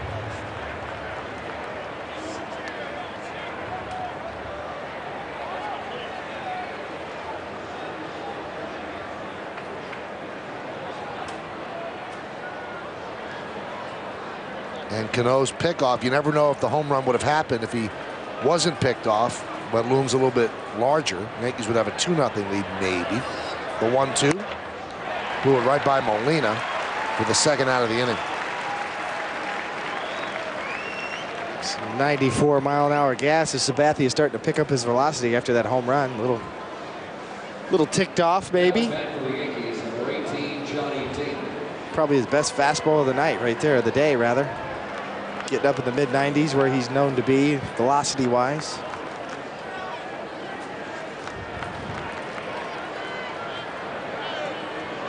I'm not sure that was Cano's fault, Michael. That might have been a set play from the bench. What, to get picked off? No, to go on the first move. Because Sabathia rarely throws to first base. He's got a slide step. He's quick to home. A lot of times the manager will just say, go on first move. And maybe there's a play on. Maybe it was a hit and run or a run and hit sometimes. You know, I don't know. I'm just obviously guessing up here, but I do know the Yankees do have that set play. Really, every major league team has that set play of when there's a lefty on the mound, sometimes you just go on the first move. And kind of guessing that Sabathia is going to go home. Or if he does go to first, you can beat the throw to second.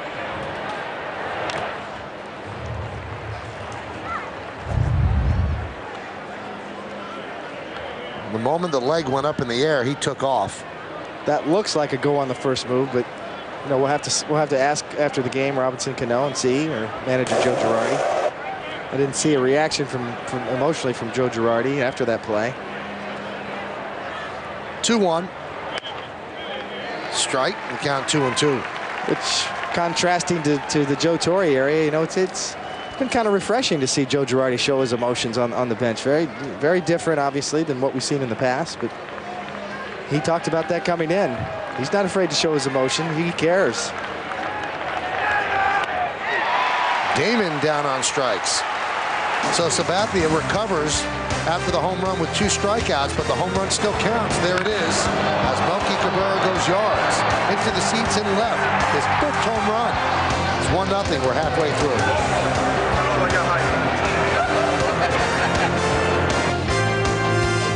Right there in the Great Lakes Science Center, right next to the Rock and Roll Hall of Fame. So you rock out, then find out how the sound actually travels through the air. It's beautiful. Nice juxtaposition. Here's Franklin Gutierrez, and he runs the hands up the bunt, takes a strike.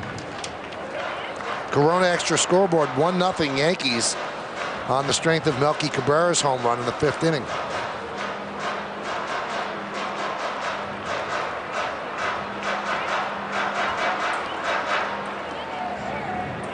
Franklin Gutierrez coming in his last 10 games, hitting .290, 9 for 31.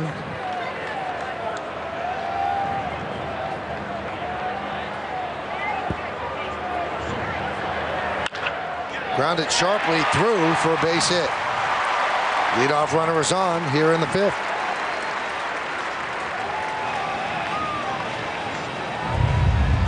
See, trying to set up inside Molina. Sinker got some downward movement on it. Pretty good job of hitting. Might have wanted to got that in a little more, but still it's a ground ball, and it's hopping 1, 2, and 3 times before it hits the outfield grass. Good job of hitting, found the hole.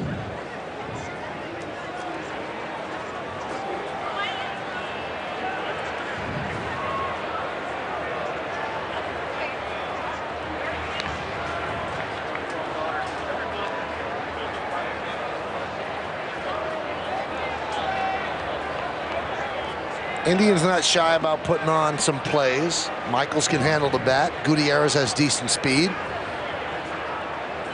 Yankee shortstop and second baseman pinched up the middle. Duncan holds him on. Threw right up and in. Michaels did not like that, jumped right up. And when you're trying to bunt, David, that's what you want to do if you're the pitcher, right? Well, yeah, Michael squared around very early. He wasn't disguising it at all. He's around early, and Chien-Ming Wang throws that 2-seamer. Look at the movement on that. That ball almost started off on the plate, and he just got under it and pushed it a little bit.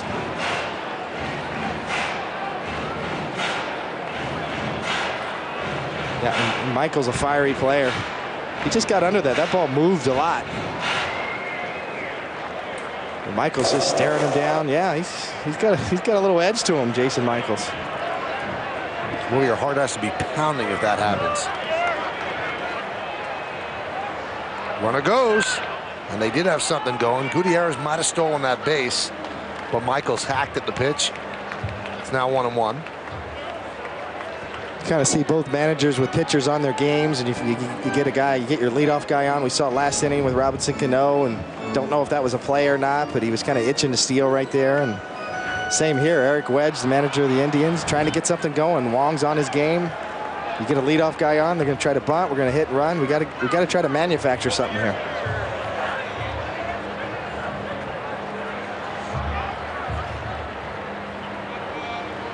A-Rod in the cutout at third. So not quite in, but in enough that it's a hot shot. He could have trouble fielding it.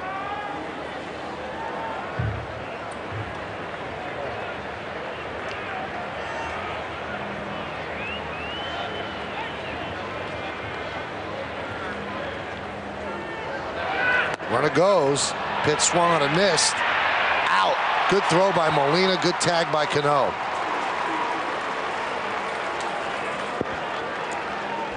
You know how good this throw is. This is a slider down and away. Not a very hard pitch to handle, and a perfect throw. And a nice tag by Robinson Cano. Look at this slider down and away and a swing by Michaels. Molina all in one motion, snags it, throws it right on the money. Great play by Molina. Look how quick that delivery is. That's a good call by Angel Hernandez because it was a good tag. That one's drilled to left field, but foul. Pitcher has to love that if a catcher throws that kind of pitch. Good hands, quick tag, got him. You know, we jump on umpires if they make the wrong call. That's a good call on a tough call. That's not an easy one to see, and Angel Hernandez got it right. So did Jose Molina.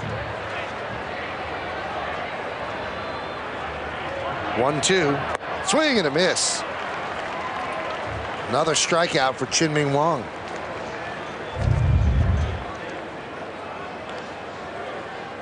Nasty slider. I mean, he's really got it working today. Jason Michaels, take that with you. You almost get domed trying to bunt on the first pitch, and now you go sit down on that slider down and away. And they must have a hard time picking up the rotation there, Dave, because those balls are going out of the strike zone and they're just swinging at them. They are, and it's late too. That's the key when you're throwing sliders. You're trying to manufacture tight spin that's hard to pick up.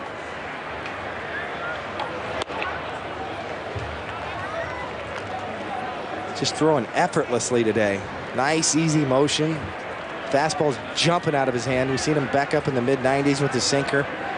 Tight sliders down and away to righties.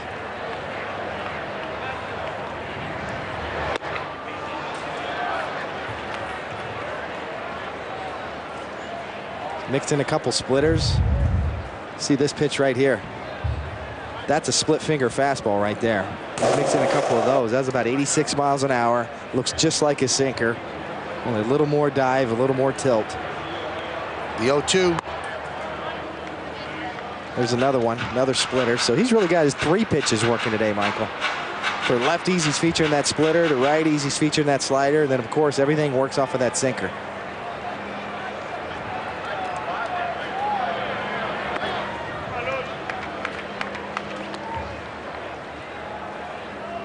Molina doing a great job back there, mixing it up, setting up well for him, framing pitches, throwing out runners.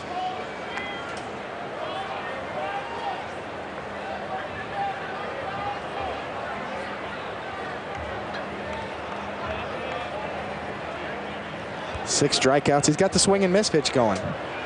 You know, he's getting ahead with his fastball, and they keep fouling off that fastball. Sometimes you got to go to a swing and miss pitch, and he has today. That slider down on the way to righties has been one of his key strikeout pitches. Broken bat pop-up right field. Makes the seats out of play. DeLucci needs another at bat, or needs another bat. This copyrighted telecast is presented by authority of the New York Yankees and may not be reproduced or retransmitted in any form, and the accounts and descriptions of this game may not be disseminated without the express written consent of the aforementioned New York Yankees. 80 pitches for Wang, 53 strikes.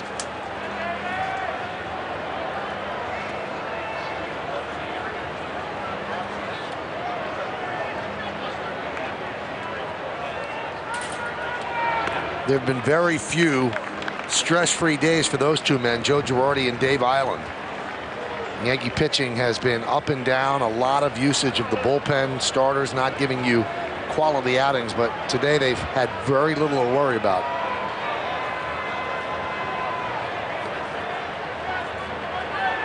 And the 3-2.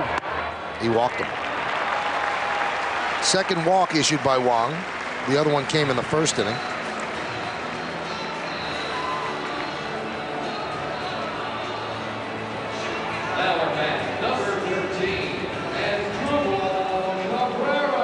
And that's going to bring up Asdrubal Cabrera. See, downtown Cleveland, right by the water is the Cleveland Browns Stadium.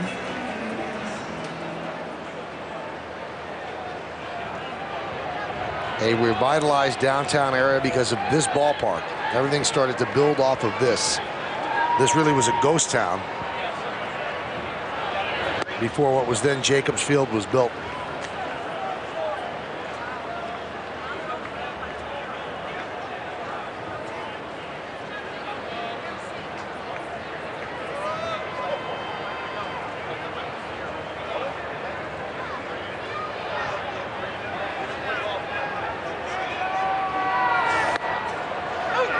This is the first year it's called Progressive Field. Jacobs was the family that owned the Indians and then sold it to the Dolan family.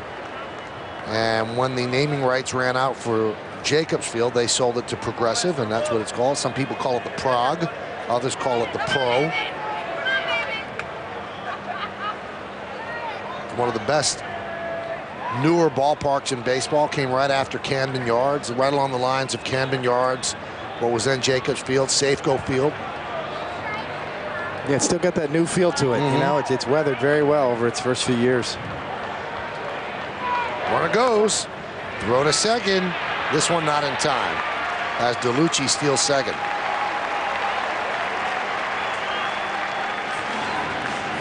Another really tough pitch for Jose Molina here. Looks like a splitter down. He's got a backhanded almost in dirt. Tries the best he can. Can't pull this one off like the last one. Very difficult pitch to handle. Come up and out. You kind of see he couldn't quite get his feet set and get his balance to get something on that throw.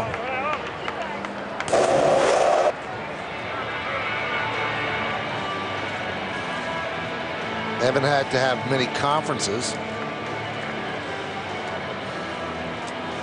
Yankees are familiar with Dave DeLucci.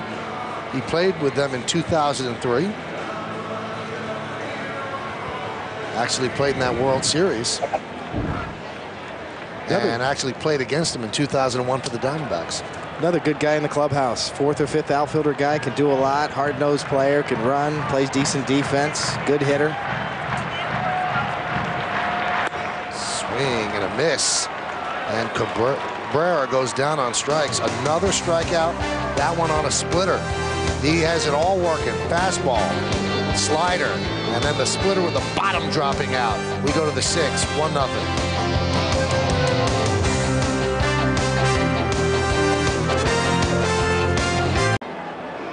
Hey, it's time for the game summary presented by Sharp Aquas, the official HD TV of Major League Baseball. 0-4-1 Indians, 1-3-0 Yankees.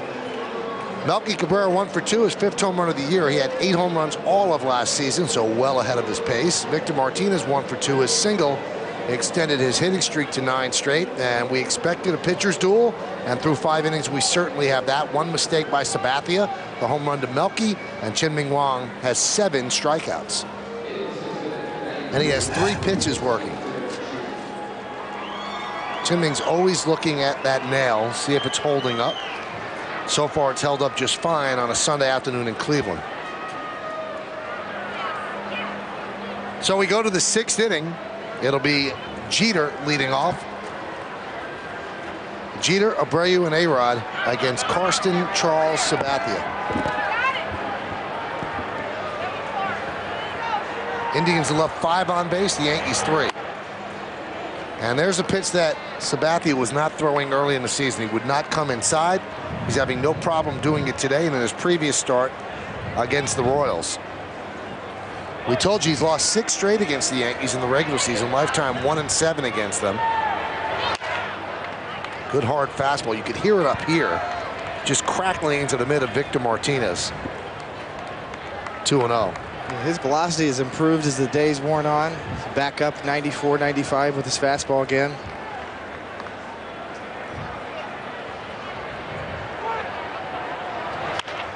Grounded foul.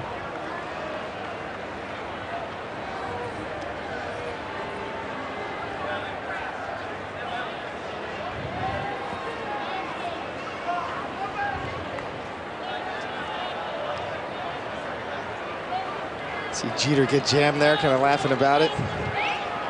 Nasty pitch. He tried to fight off there.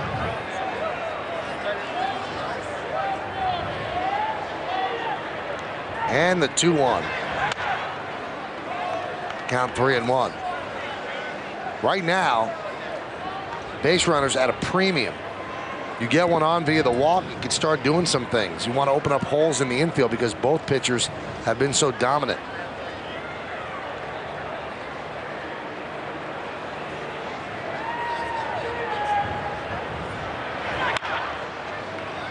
Grounded foul, the count full at 3-2. Good leadoff at bat by Jeter here. The Indians have really, as sharp as Wang has been, they've made him work. It's almost like his sinker's been so nasty, he's had to go to strikeout pitches. He just couldn't get him to put it in play early in the count. That's how good his stuff has been today. And CC Sabathia, kind of an important at bat right here for Jeter. Get on base leading off. 3-2. Driven deep to left center field. That ball is going to be up against the wall. Gutierrez will get it in, and Jeter's in with a leadoff double.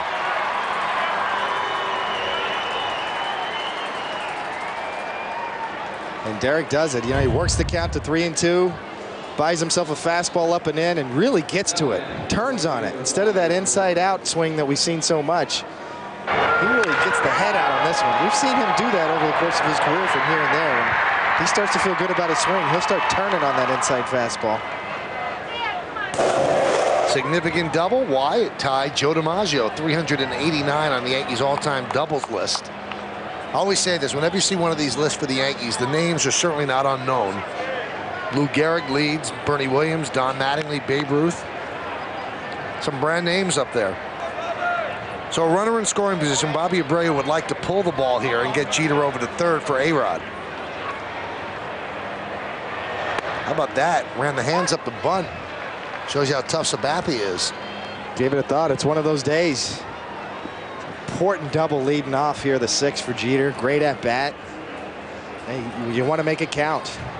Do whatever you can to get that second run in right here.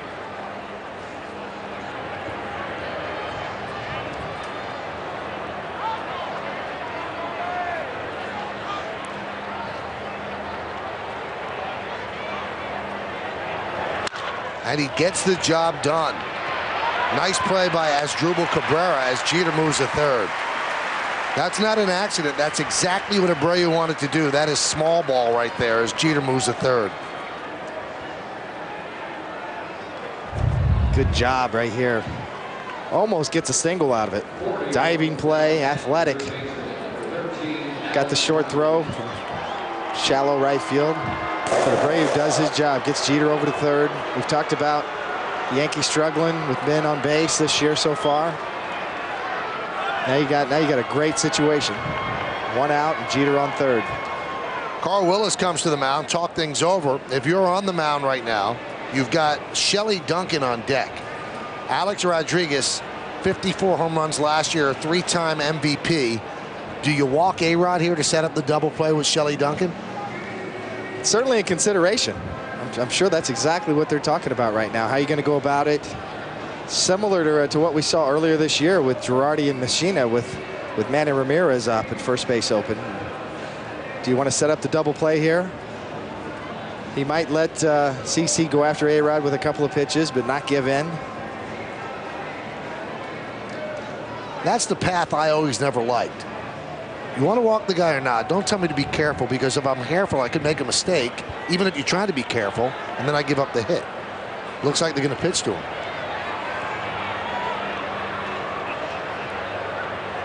A-Rod today is 0 for 1 with a walk. Big insurance run at third.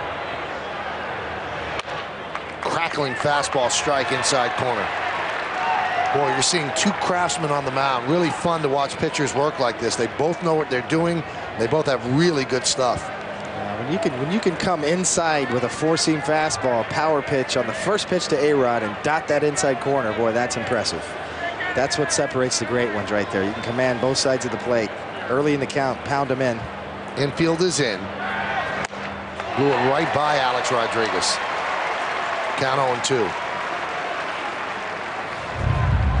Just another perfect pitch. Victor Martinez setting right there on the inside corner. That's on the black, and that's got some life on it. See him drive that four-seam fastball right to that inside corner.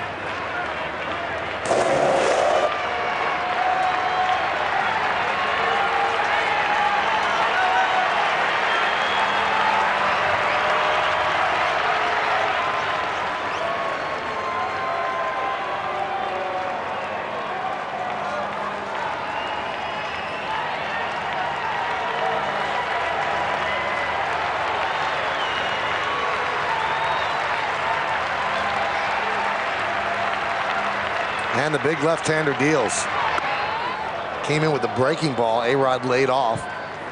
And the count 1-2. Nice job by A-Rod there. That was a nasty slider coming off of 2 straight fastballs. The slider's coming in on that same lane as those first 2 pitches. Good location, perfect 0-2 pitch.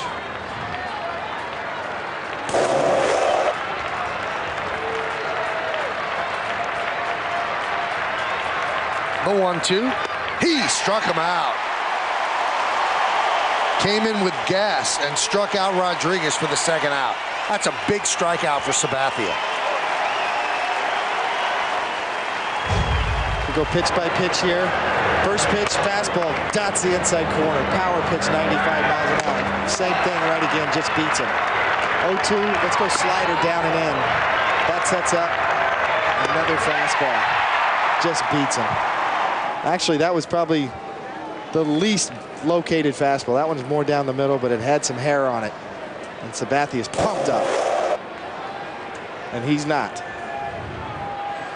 Now the infield can back up. Shelley Duncan at the plate. Duncan 0 for 2.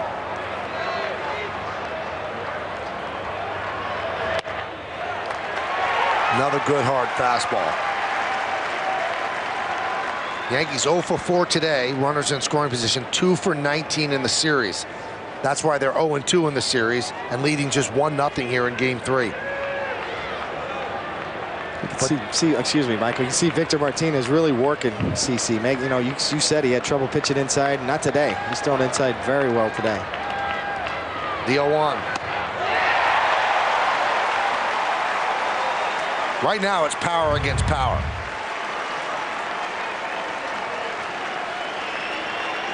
It's taking advantage of Shelley Duncan's over-aggressiveness. Try one up the ladder.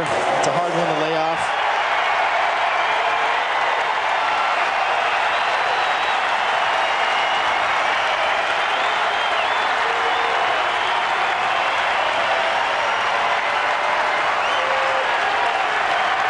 The 0-2. Line foul.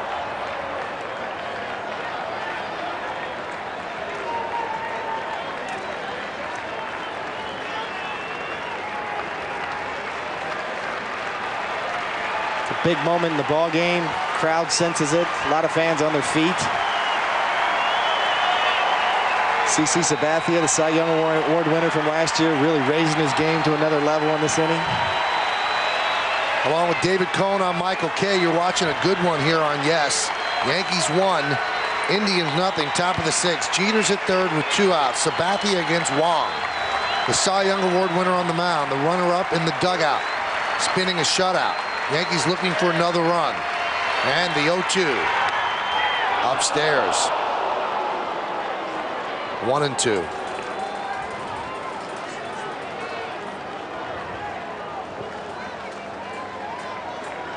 See Shelley Duncan here in a big spot after returning from the minor leagues and performing very well down in Scranton. Getting another shot.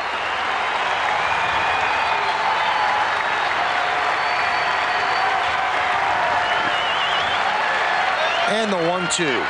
He struck him out. A foul tip held on to by Victor Martinez, and CC Sabathia is pumped up. A leadoff double by Jeter, and he could not get him in. Strikes out A-Rod, then strikes out Duncan. Duncan cannot believe it. CC Sabathia does. Barking as he goes up the mound. We go to the bottom of the 6th.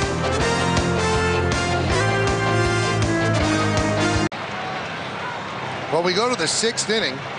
Yankees lead 1-0. Shelley Duncan strikes out to end the top of the 6th with Jeter on third. You know, David, we saw how animated Sabathia was on the mound, first after the strikeout of A-Rod, and then just almost flying into a rage after the strikeout of Duncan. And people really jumped on Jabba Chamberlain because he pumped his fist after a strikeout. Even you said he has to watch out for things, but I mean, you see what Sabathia did. I know he's a reigning Cy Young Award winner, but that dwarfs anything that Jabba's done on the mound. Yeah, it was a big moment in the game.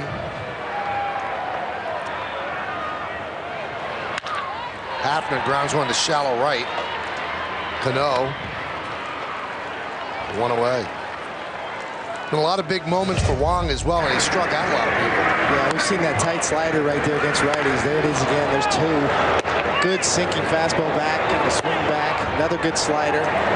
That's a slider that kind of backed up he got away with. There's another good slider to a righty. Here's that splitter to the lefties. So he's had a K-ball going to righties and lefties. He's featuring the splitter to lefties and that slider to righties. And it's almost, Michael, as we said, his sinker's been so nasty that he couldn't get guys to put it in play. They were fouling it off, and he went to his slider and then said, okay, I'm going to strike you out today.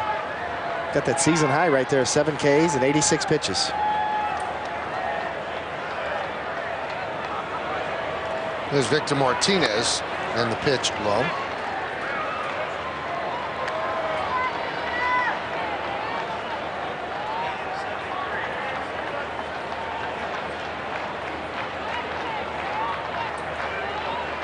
I was talking to Derek Jeter last night, Michael, and he said, you know, he's looking for his first home run. He said he looked up on the board, and Victor Martinez doesn't have a home run yet this year as well.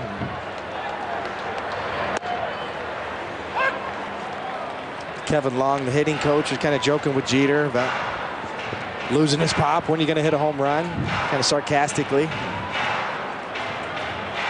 Jeter pounded that double in the last inning, got stranded at third. Victor Martinez still looking for his first of the year as well. You know, this game, at least on the Wang side, has been such a great thing for the Yankees because they've not had good pitching or consistent good pitching for a lot of the season. And you see he's thrown 91 pitches. Well, here's some bad news. The New York Times is reporting that Jorge Posada has a tear in the subscapularis muscle of the shoulder. He's going to go on the DL and he's going to visit Dr. Andrews down in Birmingham, Alabama. He has never been on the DL in his career. It's been a source of pride for him. And now the Yankees have some issues with their catching. Now, Posada caught yesterday and made 2 throws to second base. And you wonder if those throws exacerbated what was a shoulder problem at the beginning, because he had been sitting and DHing since April 8th and then caught the first 2 games in Chicago. Did not catch the last game. And then yesterday had a key pinch hit triple. He did not start yesterday's game, but that could be a gigantic loss for the Yankees. Now, the part that the Yankees might be in trouble with, Chad Moeller was designated for assignment. And this is Jorge throwing out Sizemore yesterday. That was a good throw, and another throw was a little bit high.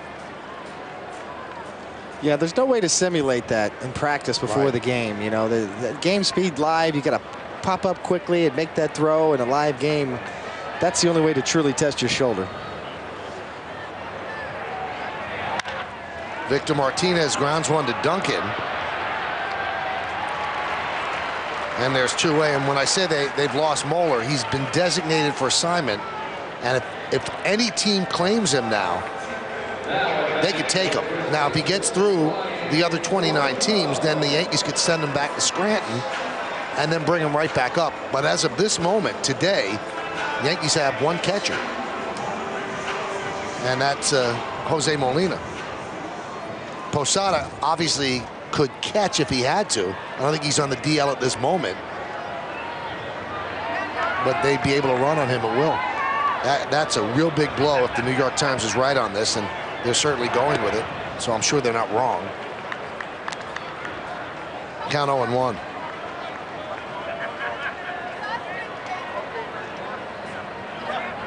You know, David, a lot of people talk about this. Who's the one Yankee that couldn't be lost for an extended period of time? And the answer is always, from scouts, everybody, the one guy that can't be lost is Posada. And now Posada could be lost. And I always get nervous, David, when they visit Dr. Andrews, you know. That's never a good trip for anybody when it comes to the shoulder. No, I've made that trip down to see Dr. Andrews, and you only go down there if you think you might need surgery, that's for sure, or to get a second opinion. And Garco gets hit. Wang's pitches are moving a lot, and that kept bearing right in on Garco, so he gets plunked. Kind of gets behind it, pushes that sinker in a little bit. A lot of these Indians players, they're on top of the plate. See him kind of diving in and takes one for the team right there.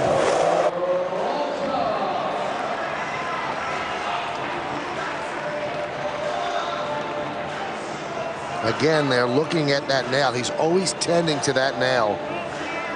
And that nail is actually an artificial nail that they glue on, because his regular nail always gets torn off from just the force of the ball coming off the hand. Yeah, he uses great fingertip pressure to generate the kind of spin on the sinker.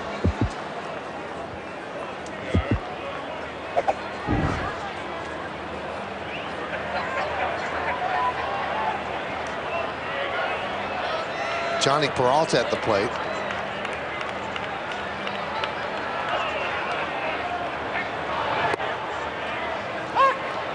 Now, David, how does that come off? How does the ball come off that affects the nail like that? Well, a lot of times, you know, with him, when he's throwing that two-seam fastball, it comes off of this index finger, and you're really pulling that seam, and that fingertip pressure can put so much pressure on your fingernail. And once you get a break or a tear in your fingernail, it's hard to get it healed, especially throughout the course of a season.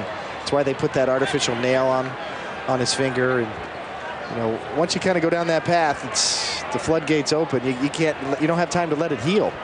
And even when it heals in the winter, when he starts throwing in spring training, the same thing happens. So there must be such force coming off the seams. The 0-1. That one's blocked by Molina. Tremendous force. I mean, you don't see too many guys in the big leagues, and that's why Chien-Ming Wang got to 50 wins so quickly. They can throw with that type of velocity and that type of movement. You know, you see a lot of sinker ball pitchers that can throw the ball in the mid to upper 80s, but you don't see too many two-seam power sinkers or turbo sinkers, as people, you know, we search for terms to describe Chien-Ming Wang, because he could get it up in the mid 90s. You don't see too many guys that throw two-seam fastballs in the mid 90s with that kind of movement, and that's what generates that force. This will be the 100th pitch of the game for Wang, the 1-1. And as well as Chien-Ming Wang is pitching, you know what? The Yankees might have to fashion 3 innings out of their bullpen today. And the bullpen has faltered quite a bit of late. And this is a game that they want to win. Obviously, they want to win every game, but now with the news of Posada, you just don't want a team that's dragging, thinking they're losing a guy who was one of their MVPs last year.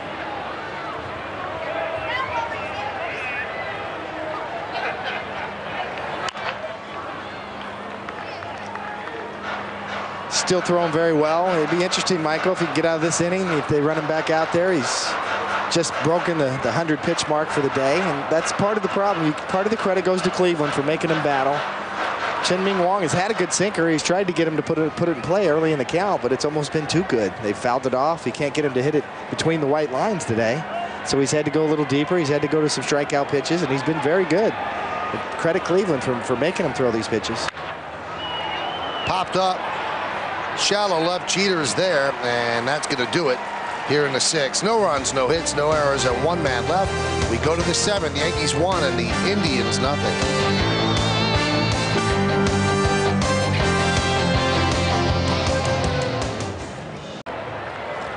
CC Sabathia comes out for the 7th inning. The Yankees are leading 1-0. They'll face Sabathia with Ensberg, Cano, and Cabrera. Each team with 4 hits. A Yankee run, a Melky Cabrera home run. Pitch is high, 1-0. 27 years old. He will be a free agent at the end of the year. And you've got to have a lot of guts to turn down a 5-year, $100 million deal. That one's fouled back. Almost in our booth, but not quite. I understand that if he hits the free agent market, David, he's probably going to get money like Johan Santana got. But it's right there, $100 million for 5. You'll never have to work. Your kids will never have to work. Their kids will never have to work again. But he's, you know, when you're an athlete, you don't think you're going to get hurt. It's a tough call. Might want to call Lloyd's of London to get a little insurance policy going. All kidding aside, I guess you can do that, right? Sure, absolutely. Agents will set that up for you. If you're going to make that kind of gamble and roll the dice, you're going to back it up with an insurance policy in case you get injured. Swing and a miss. So not only is his fastball working, but he's got off-speed stuff striking out Ensberg. 3 strikeouts in a row for Sabathia. We'll see Sabathia has really progressively gotten better. There's a little slider. He doubts the outside corner. A little backdoor slider there. Fastball away. Fastball in. A little changeup. He's pumped up after this one. That's a good-looking little... That's probably a changeup there. He's throwing backdoor sliders. Let's see if I can see the grip out of his hand. Yeah, that's a changeup. Kind of turn it over. Got a little Scroogey action to it.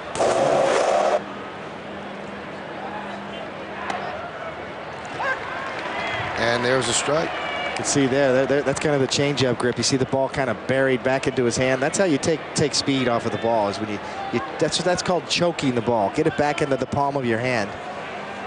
And that's how you take velocity off of it. Then you can kind of go ahead and turn it over.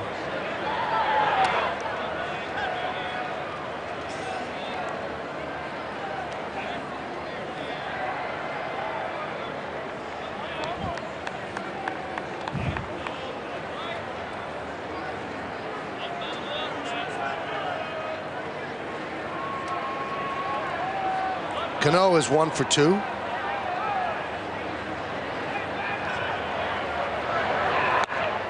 Blew it right by him. When we talk about taking a gamble, look at the stress on the elbow. Look at the veins popping out, the power that he's putting into each pitch. Full extension right there, and that's how you could throw a good changeup. That's how you get full extension like that. It looks like it's a fastball. It comes out of the same slot, but the grip does all the work. And that's what you were saying on Friday, that Andy was slowing his body down rather than, you know, making it look like a fastball the way CC Sabathia just did. Yeah, I mean, Andy's gotten much better at his changeup. It's been the last pitch to come in his repertoire over his career, but that particular one, and he's done it before, and I've done it, every pitcher does it, is every now and then you kind of come up and out of it and telegraph it, slow down your delivery, and it gives a tip-off to the hitter what's coming. Grounded to first, Garco. And there are 2 outs. Hey fans, get another chance to see all the big hits and great plays another time around with WB Mason Presents Yankees Encore later after each game, and again the next morning at 9. It's only on Yes.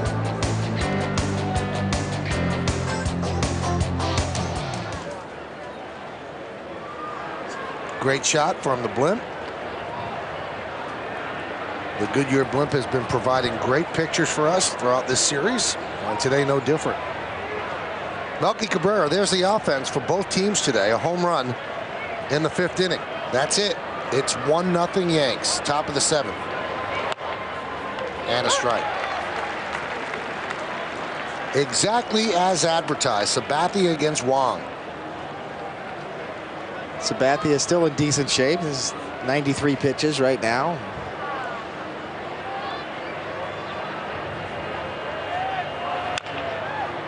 Grounded foul. You know, Michael, it's as we see here, there's the home run by Melky. Down and in. He really got to that ball. Kind of looking in, first pitch. Batting right-handed. I call that, you know, as I said before, you kind of beat the pitcher to the spot. You know he's coming inside, and you're quick enough with your hands to get the barrel to the ball and keep it fair. And the 0-2. Foul back.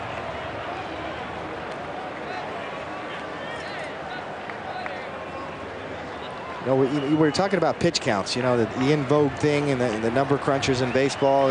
Every time a pitcher gets around 100 pitches, it's, uh-oh, we got to go to the bullpen. I don't believe that today. I think CC Sabathia's got a little more in him. I think Chien-Ming Wang does too. They're both throwing very well. What's wrong with 110 pitches, 115? Why does it have to be 100 pitches? Especially when you're seeing 2 guys that are in a groove. Their mechanics are solid. They're not laboring. And the Yankee bullpen, nothing going on. So Chien-Ming Wang, who's over 100 pitches, will pitch the bottom of the 7th, the 1-2 upstairs. And I completely agree with that. You know, this is where the manager and the pitching coach watch the stuff. You watch the mechanics. Throw away the pitch count today. You got a cool day. Both pitchers have been on. Beautiful day to pitch in the mid-50s, upper 50s.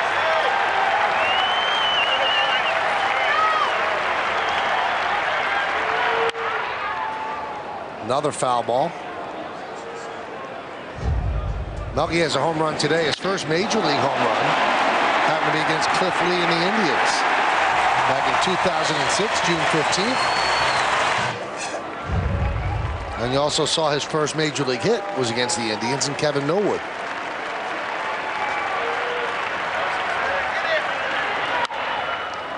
Now, Kevin Millwood is the guy who was with the Indians and left for free agent riches. And he has advised CC Sabathia, he said, you know what? Don't leave for other people because, you know, you have to set precedents in terms of getting the most money and stuff like that. He goes, if they make you a nice offer and you like it there, you stay there. Don't go there just to earn a couple more million somewhere else. And right now, Sabathia has to make that decision at the end of the year. Here's the 100th pitch of the day. High fly ball, left field. DeLucci is there, and he'll put it away for the final out of a 1-2-3 inning. Sabathia has been very strong through 7. At the end of 6.5, time for the 7th inning stretch. It's 1-0 Yankees.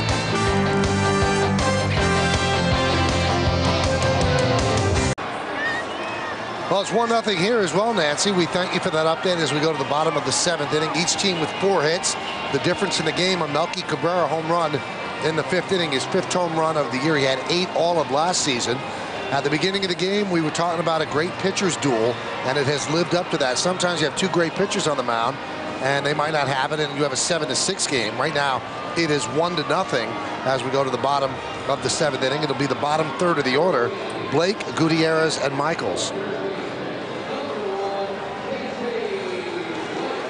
I keep saying that Chien-Ming Wang was not the runner-up for the Cy Young. I thought he was the runner-up. It was actually Josh Beckett. I think that Chien-Ming Wang was 3rd.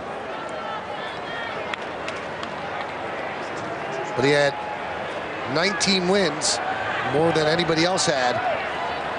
No one had more than he did in the American League last year.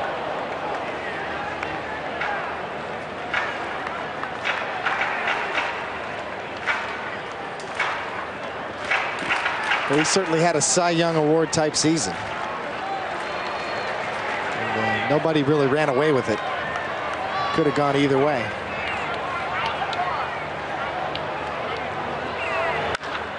That one is lined to right field, and Abreu makes the catch. How about this? He won 19 games last year, David, and Lackey was 3rd. Fausto Carmona was 4th, and Wang was sometime after that. It was a close race last year. Several pitchers were similar, were in the very same category in terms of wins, and their numbers were all very similar. CC Sabathia had such a great walk to strikeout ratio, over 200 strikeouts, 209 strikeouts and only 37 walks. And I think that particular stat might have got him over the hump as far as the voting.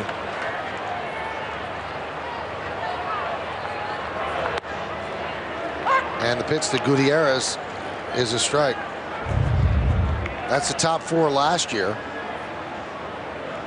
So Sabathia got 19 of the 28 votes in first place.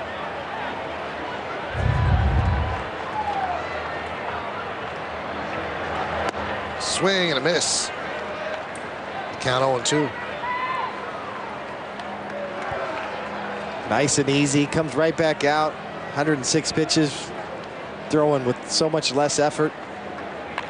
Jabba Chamberlain has been off for 2 days, and he's getting ready in the bullpen. You know, if I'm the pitching coach, if I'm Dave Island watching this on the bench and seeing this nice smooth delivery, the ball's still jumping out of his hand. Strike 3. Gutierrez down looking. See here, just a backdoor sinker. That ball looks like a ball the whole way and just races right back to the outside corner. Started off the plate, outside to a righty, and right at the last minute, races and catches the black of the plate for strike 3. The thing that makes that so effective, Michael, because it's late. It looks like a ball till the very last minute and just slices the outside corner. Here's Jason Michaels. Foul back. Chien-Ming Wang was the runner-up to Johan Santana in 06, and he has won more games over the previous 2 years than Any pitcher in baseball coming into the season 19-19, that's 38 wins. He's 4-0 right now, trying to go 5-0 in April. And the 0-1. 1-1.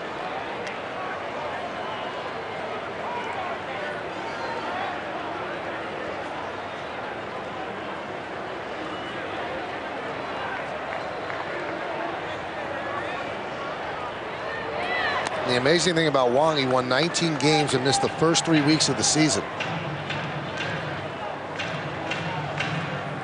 Just looks very relaxed, very confident today. No laboring, no stress. Very much in control.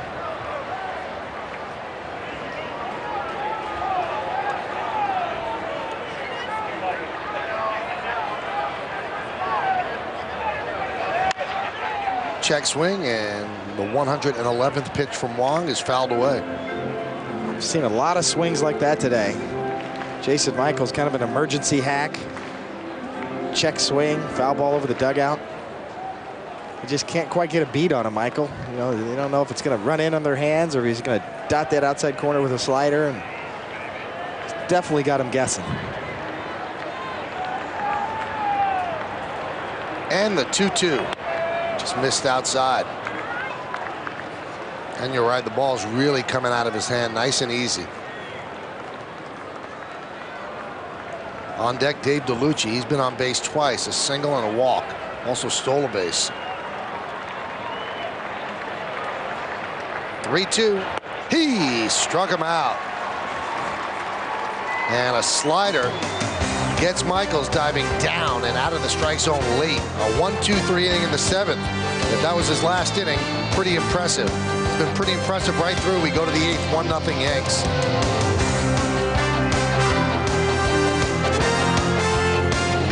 The two of us here in the booth for the Chevrolet Player of the Game. Text your vote to 58772. For more information, visit ChevyOffers.com. You can vote right up until the end of the game. Vote now and make your voice heard. We'll give you those in a moment. Molina swings and misses. Today's candidates are Chien-Ming Wang, number 1, CC Sabathia, number 2, number 3 is Melky Cabrera, number 4, Derek Jeter.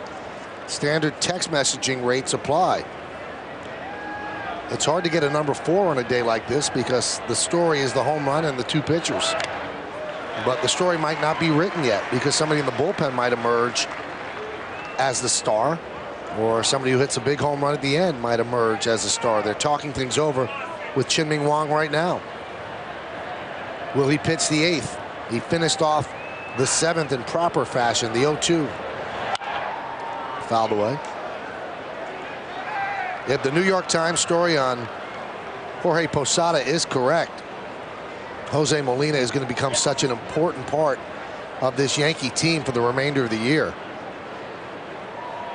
Molina is an outstanding defender. Will he be able to hit enough? Right now he's at 273. High fly ball, center field. Gutierrez puts it away. 1 out. Very similar to Wang, throwing free and easy. Throw the pitch counts out today. These guys are on.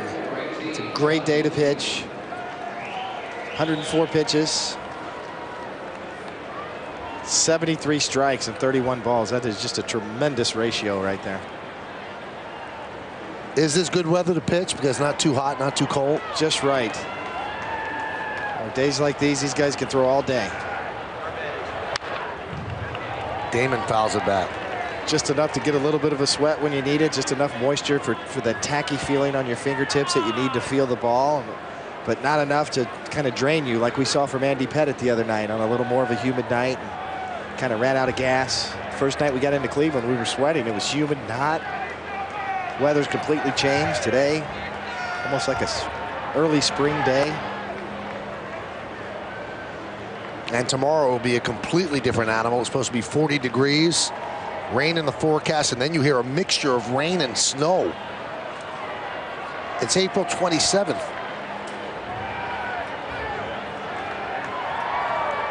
And the 1-1. 1-2.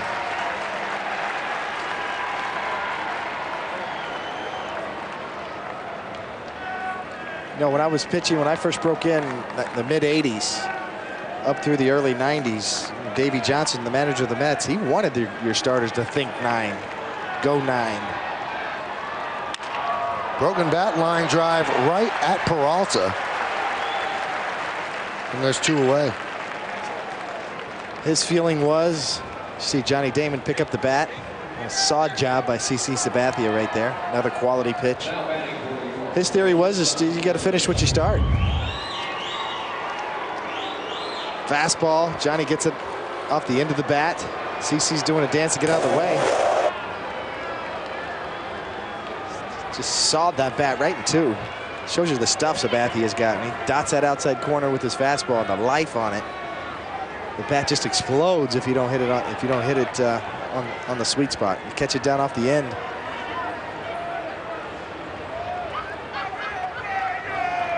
But Davey Johnson wanted just, 111 pitches. CC Sabathia's got 108. You kidding me? He's got 3 more innings.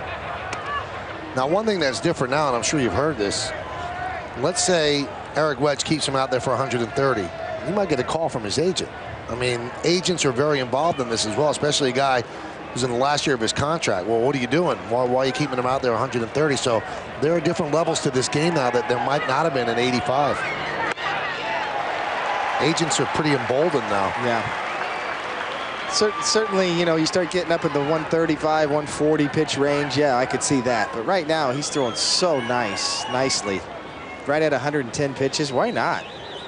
Nothing. What's the difference between 100 and 110? Why not push it up to 120, 125?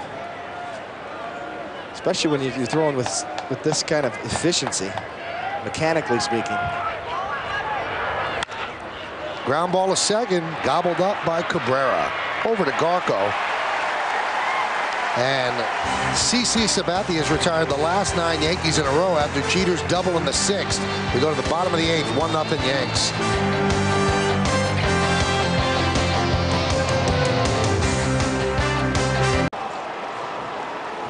All weekend, just amazing shots over Cleveland, and the aerial coverage provided to you by our good friends at Goodyear. When the road throws you a curve, get there on Goodyear Innovation.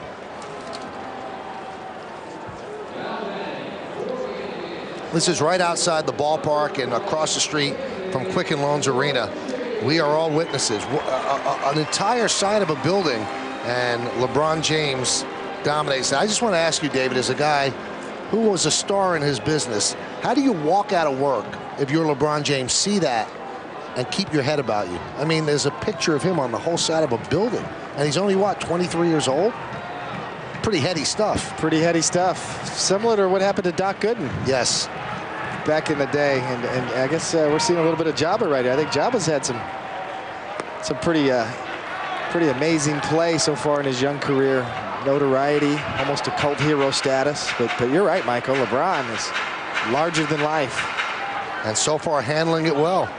Before the game, Jabba Chamberlain testing out his legs. He had slipped on a wet mound in Chicago, and he went through the paces and looked like he was okay. That's why he's in there right now.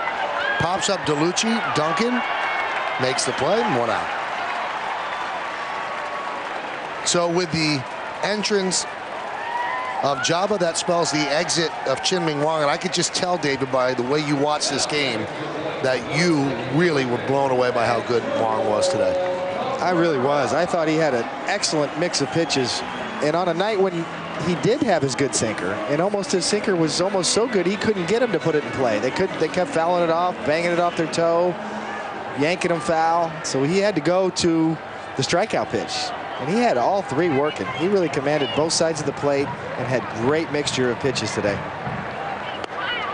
And there's a strike to Cabrera. And that was a dominating performance. That's the kind of performance that's going to win him postseason games. We talked about his problems in postseason last year. You see that devastating slider from Jabba Chamberlain right there that just goes straight down. But that's the type of performance you're looking for in big games, And good hitting team, Cleveland. Certainly a World Series contender, a playoff contender that knocked him out last year. And Jabba with a pitch in the dirt strikes out Cabrera. 1 away. Well, LeBron scored 34 points today in Washington as the Cavs beat the Wizards 100-97. And that game just over, so now the Cavs lead that series 3-1, and it comes back here to Cleveland on Tuesday. So now everybody here at this ballpark could kind of just chill a little. I know they were worried about the Cavs score. That game 4 is now, I'm told, game 5 is on Wednesday at the Q, the Quicken Loans Arena.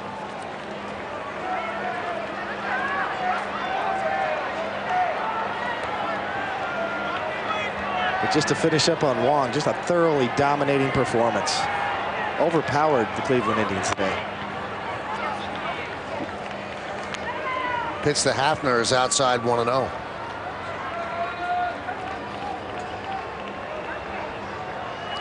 Pitched yesterday, picked up his first big league win. Longtime Japanese star Masa Kobayashi getting ready for the Indians. The 1-0. 2-0.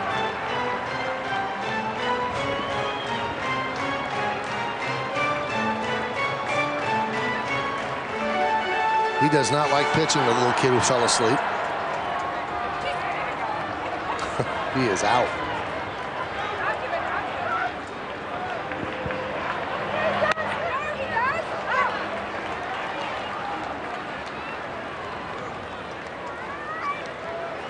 .96-mile-an-hour fastball on the outside corner by Java to get it back to 2-1.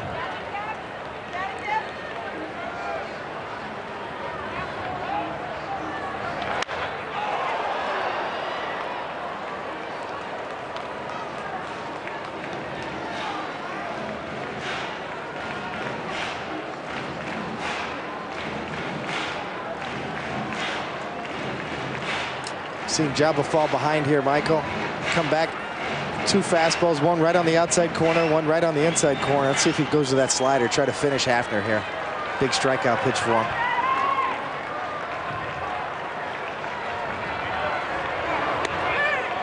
Strike 3, an impressive inning for Jabba Chamberlain.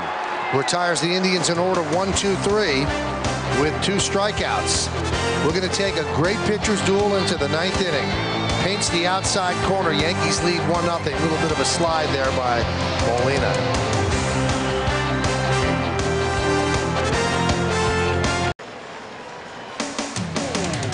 Yankees Baseball on Yes is brought to you in part by IOTV, bringing you the most free HD you can get anywhere. Do you see an HD? Get HD free with IOTV. Infinity, luxury and performance that stir the soul. And by Continental Airlines, the official airline of the New York Yankees. It's a beautiful day here in Cleveland, Ohio. On the shores of Lake Erie, it is 1-0 as we go to the top of the 9th inning. Well, that's going to do it for CC Sabathia, as we will now see Masa Kobayashi. Pitched yesterday, picked up his first big league victory, but he was a star. He had 227 saves in Japan, and he pitched for the Chiba Latte Marines, which happens to be Bobby Valentine's team. 7 years in a row with 20-plus saves. Shown good control so far this year. Only 1 walk and 10.1 innings.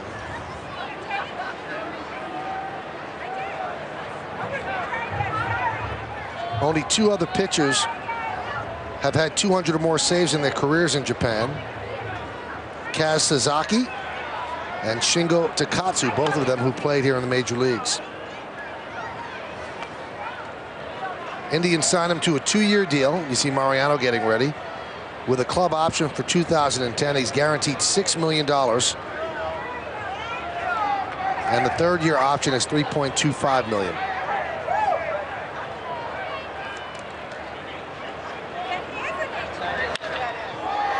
And Abreu hits one deep to center field. Gutierrez is there. And there's one away.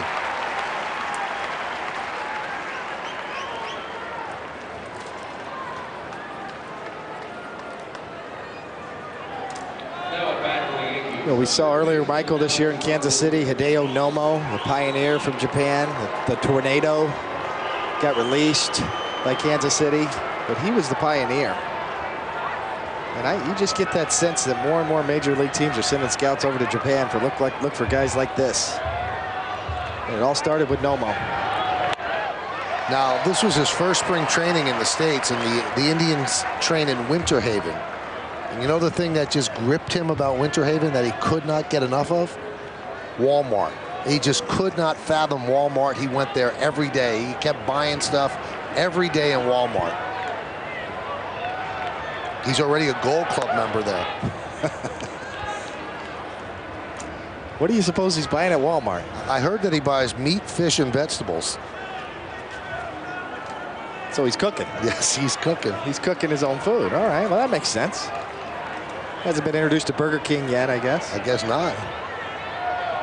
Mickey D's, he will. There's a strike. He should play for the Royals then. David Glass is a former CEO of Walmart, who's now the owner of the Royals. So might have given him a free card.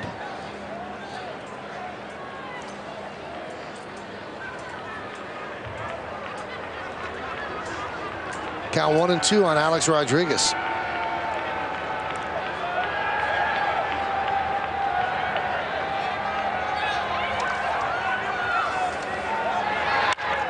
That's driven out into right center field. Gutierrez got a big jump, and he makes the play. Just missing a collision with Jason Michaels.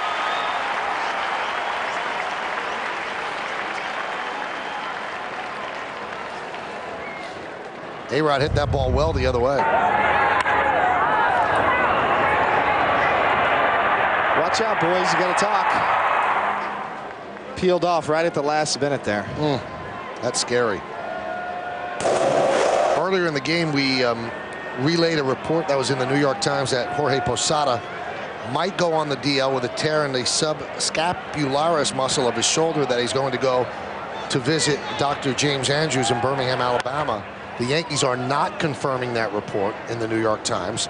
We will have more information on the postgame show, so you have to stick around. Nancy Newman back in the studios, and Kim Jones will try to ferret out any information she can in the clubhouse. It's a very important story, obviously, for the rest of this year for the Yanks, as Duncan swings and misses. So no confirmation by the Yankees on the Times story right now. That's on their website.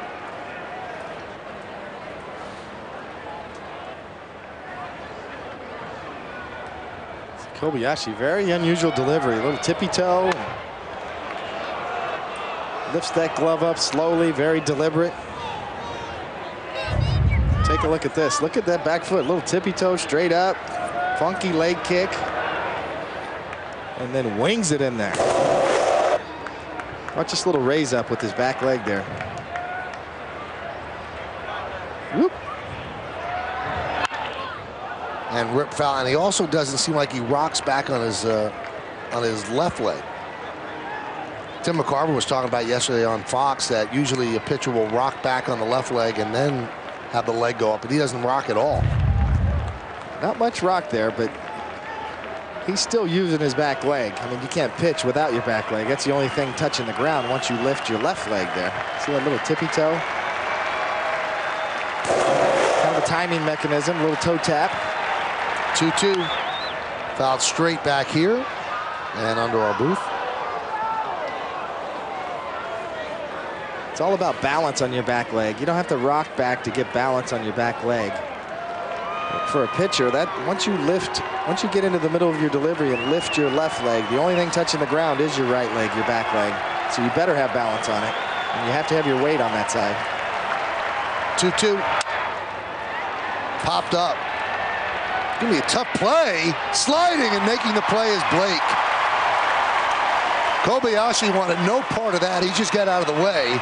And Blake could smile now. So can Kobayashi as he makes a nice sliding catch. That would have been an infield single for Duncan.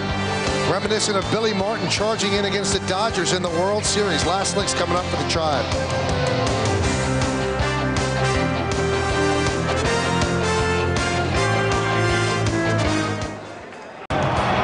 Shown some power this year. His 5th home run, and we talked about it. Belky's that guy that does a little bit of everything, and now all of a sudden he's showing that pop on his bat from both sides of the plate. It takes on a whole new dimension. Last year, all of last year, 8 home runs, now 5 already. So the Yankees, this is the formula. You get 7 innings of good pitching, turn the lead over to your bullpen. Jabba pitches the 8th, And that man, Mariano Rivera, will pitch the ninth. Let's see if it works out that he gets 3 outs. Well, you have to keep it here on Yes following the last out for the Nissan postgame, as Nancy Newman will give you detailed analysis of this game against the Indians. You'll get more information on the Posada story in the New York Times, and Kimberly Jones ventures into the clubhouse for exclusive interviews with the key players and also tries to find out more information about Jorge. It's the Nissan postgame, and it's right here on Yes. Those are the numbers on Rivera. You could say he's been perfect so far this year. 4 hits in 9 innings, 8 strikeouts, yet to walk a batter, looking to pick up his 7th save of the year. And he'll do it against the 4, 5, and 6 batters in the Indian order, starting with Victor Martinez. Mariano suffered one of his more crushing blown saves right here in this ballpark in 1997. The opposite field home run off the bat of Sandy Alomar Jr. And you wondered, would he be able to bounce back? That one is hit to right field, not deep. Abreu's there. 1 pitch, 1 out. And you were in that ballpark when he blew that save, David, and Yankees lost the next game, Game 5, but Mariano came back the next year and really has been great since then. He really has. And he handled that very well. That was a devastating loss. But Mo's always been cool as a cucumber. You know, we used to joke about Mo. I mean, you look at him, he's so calm under pressure. Mike Stanton used to say, you know, let's check his pulse. You know, we used to go down and joke and grab his wrist and make sure he had a pulse. And he's got ice water in his veins. He almost had that from day one, too. He's developed it and evolved over the years.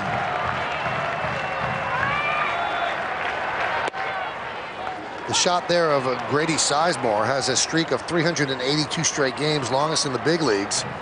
And he's not in the game, has not been in the game, so that streak is coming to an end in case something, unless something untoward happens here. That one's fouled back by Garco.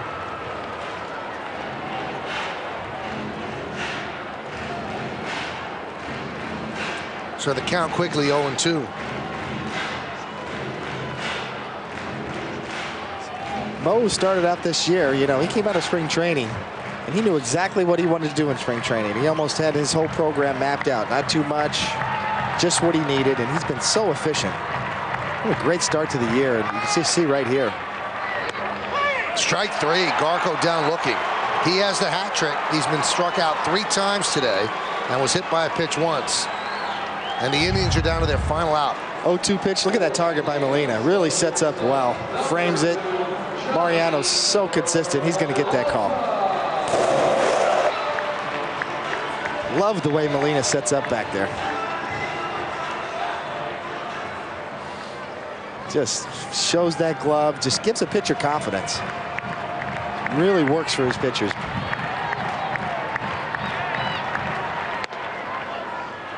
Johnny Peralta takes a pitch outside 1-0. He had that big 3-run home run against Andy Pettit on Friday. That turned a 3-1 Yankee lead into a 4-3 deficit. Indians never looked back. Gutierrez followed with a home run after that. Could not hold up. Cutter, and the count 1-1.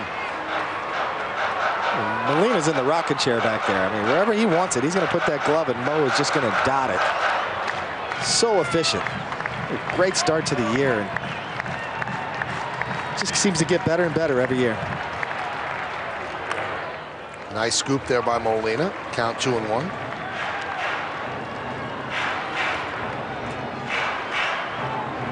Solid guy in the clubhouse, Mo. See the coaches. That's the rocking chair too. When you got Mo, even though it's a 1-0 game, boy, you tell them those guys are feeling pretty comfortable right now watching him pitch. 2-1. And now the Indians down to their final strike. An old school 1-0 game, like you said, just right true to form. Chien-Ming Wang dominating for 7. Jabba coming in, doing his job in the 8th. And here's the future Hall of Famer, Mo Rivera, doing his thing. And the home run by Melky Cabrera, the only run on the board. 2-2. Peralta stays alive. Battle of Cy Young contenders, Sabathia and Wang, both of them lived up to advanced billing. Both of them gave outstanding outings. Wang could go to 5-0. Sabathia might drop to a hard luck 1-4. Yankees trying to pick up their first victory of this series. They've lost the first 2 games. A crowd of 31,598 at Progressive Field. The 2-2. Driven the other way and foul.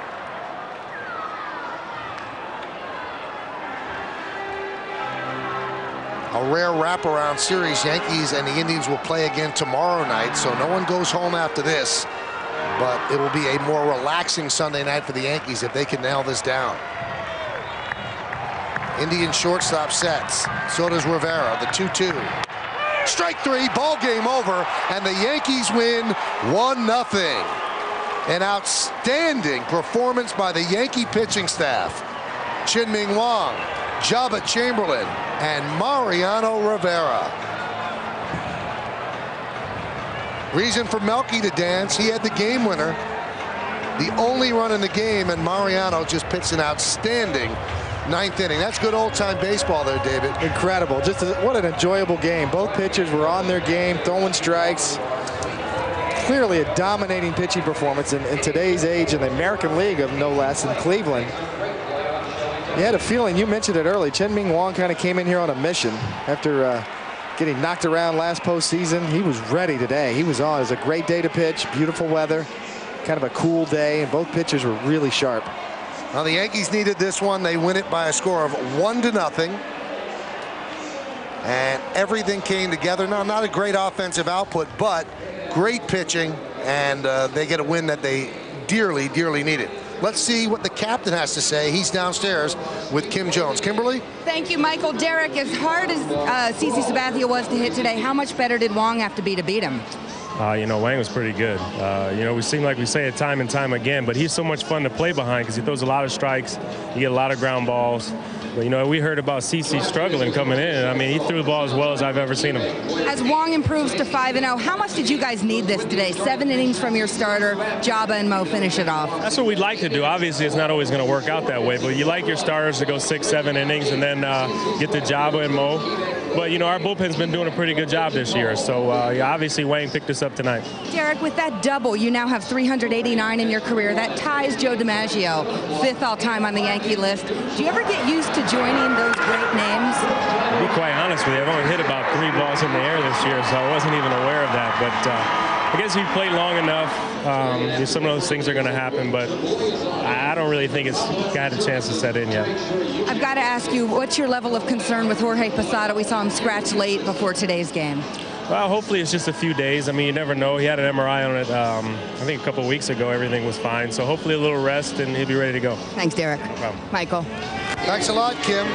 So the Yankees win this one 1-0. Just a splendid game. Everything that you could possibly want. Good defensive plays, outstanding pitching from both sides. Strange hats by the fans. Bottom line, no midgets attacked the Yankees today. Melky's attacked the Indians. And Melky with a home run won the game. We'll talk more about it, give out the awards post-game after that.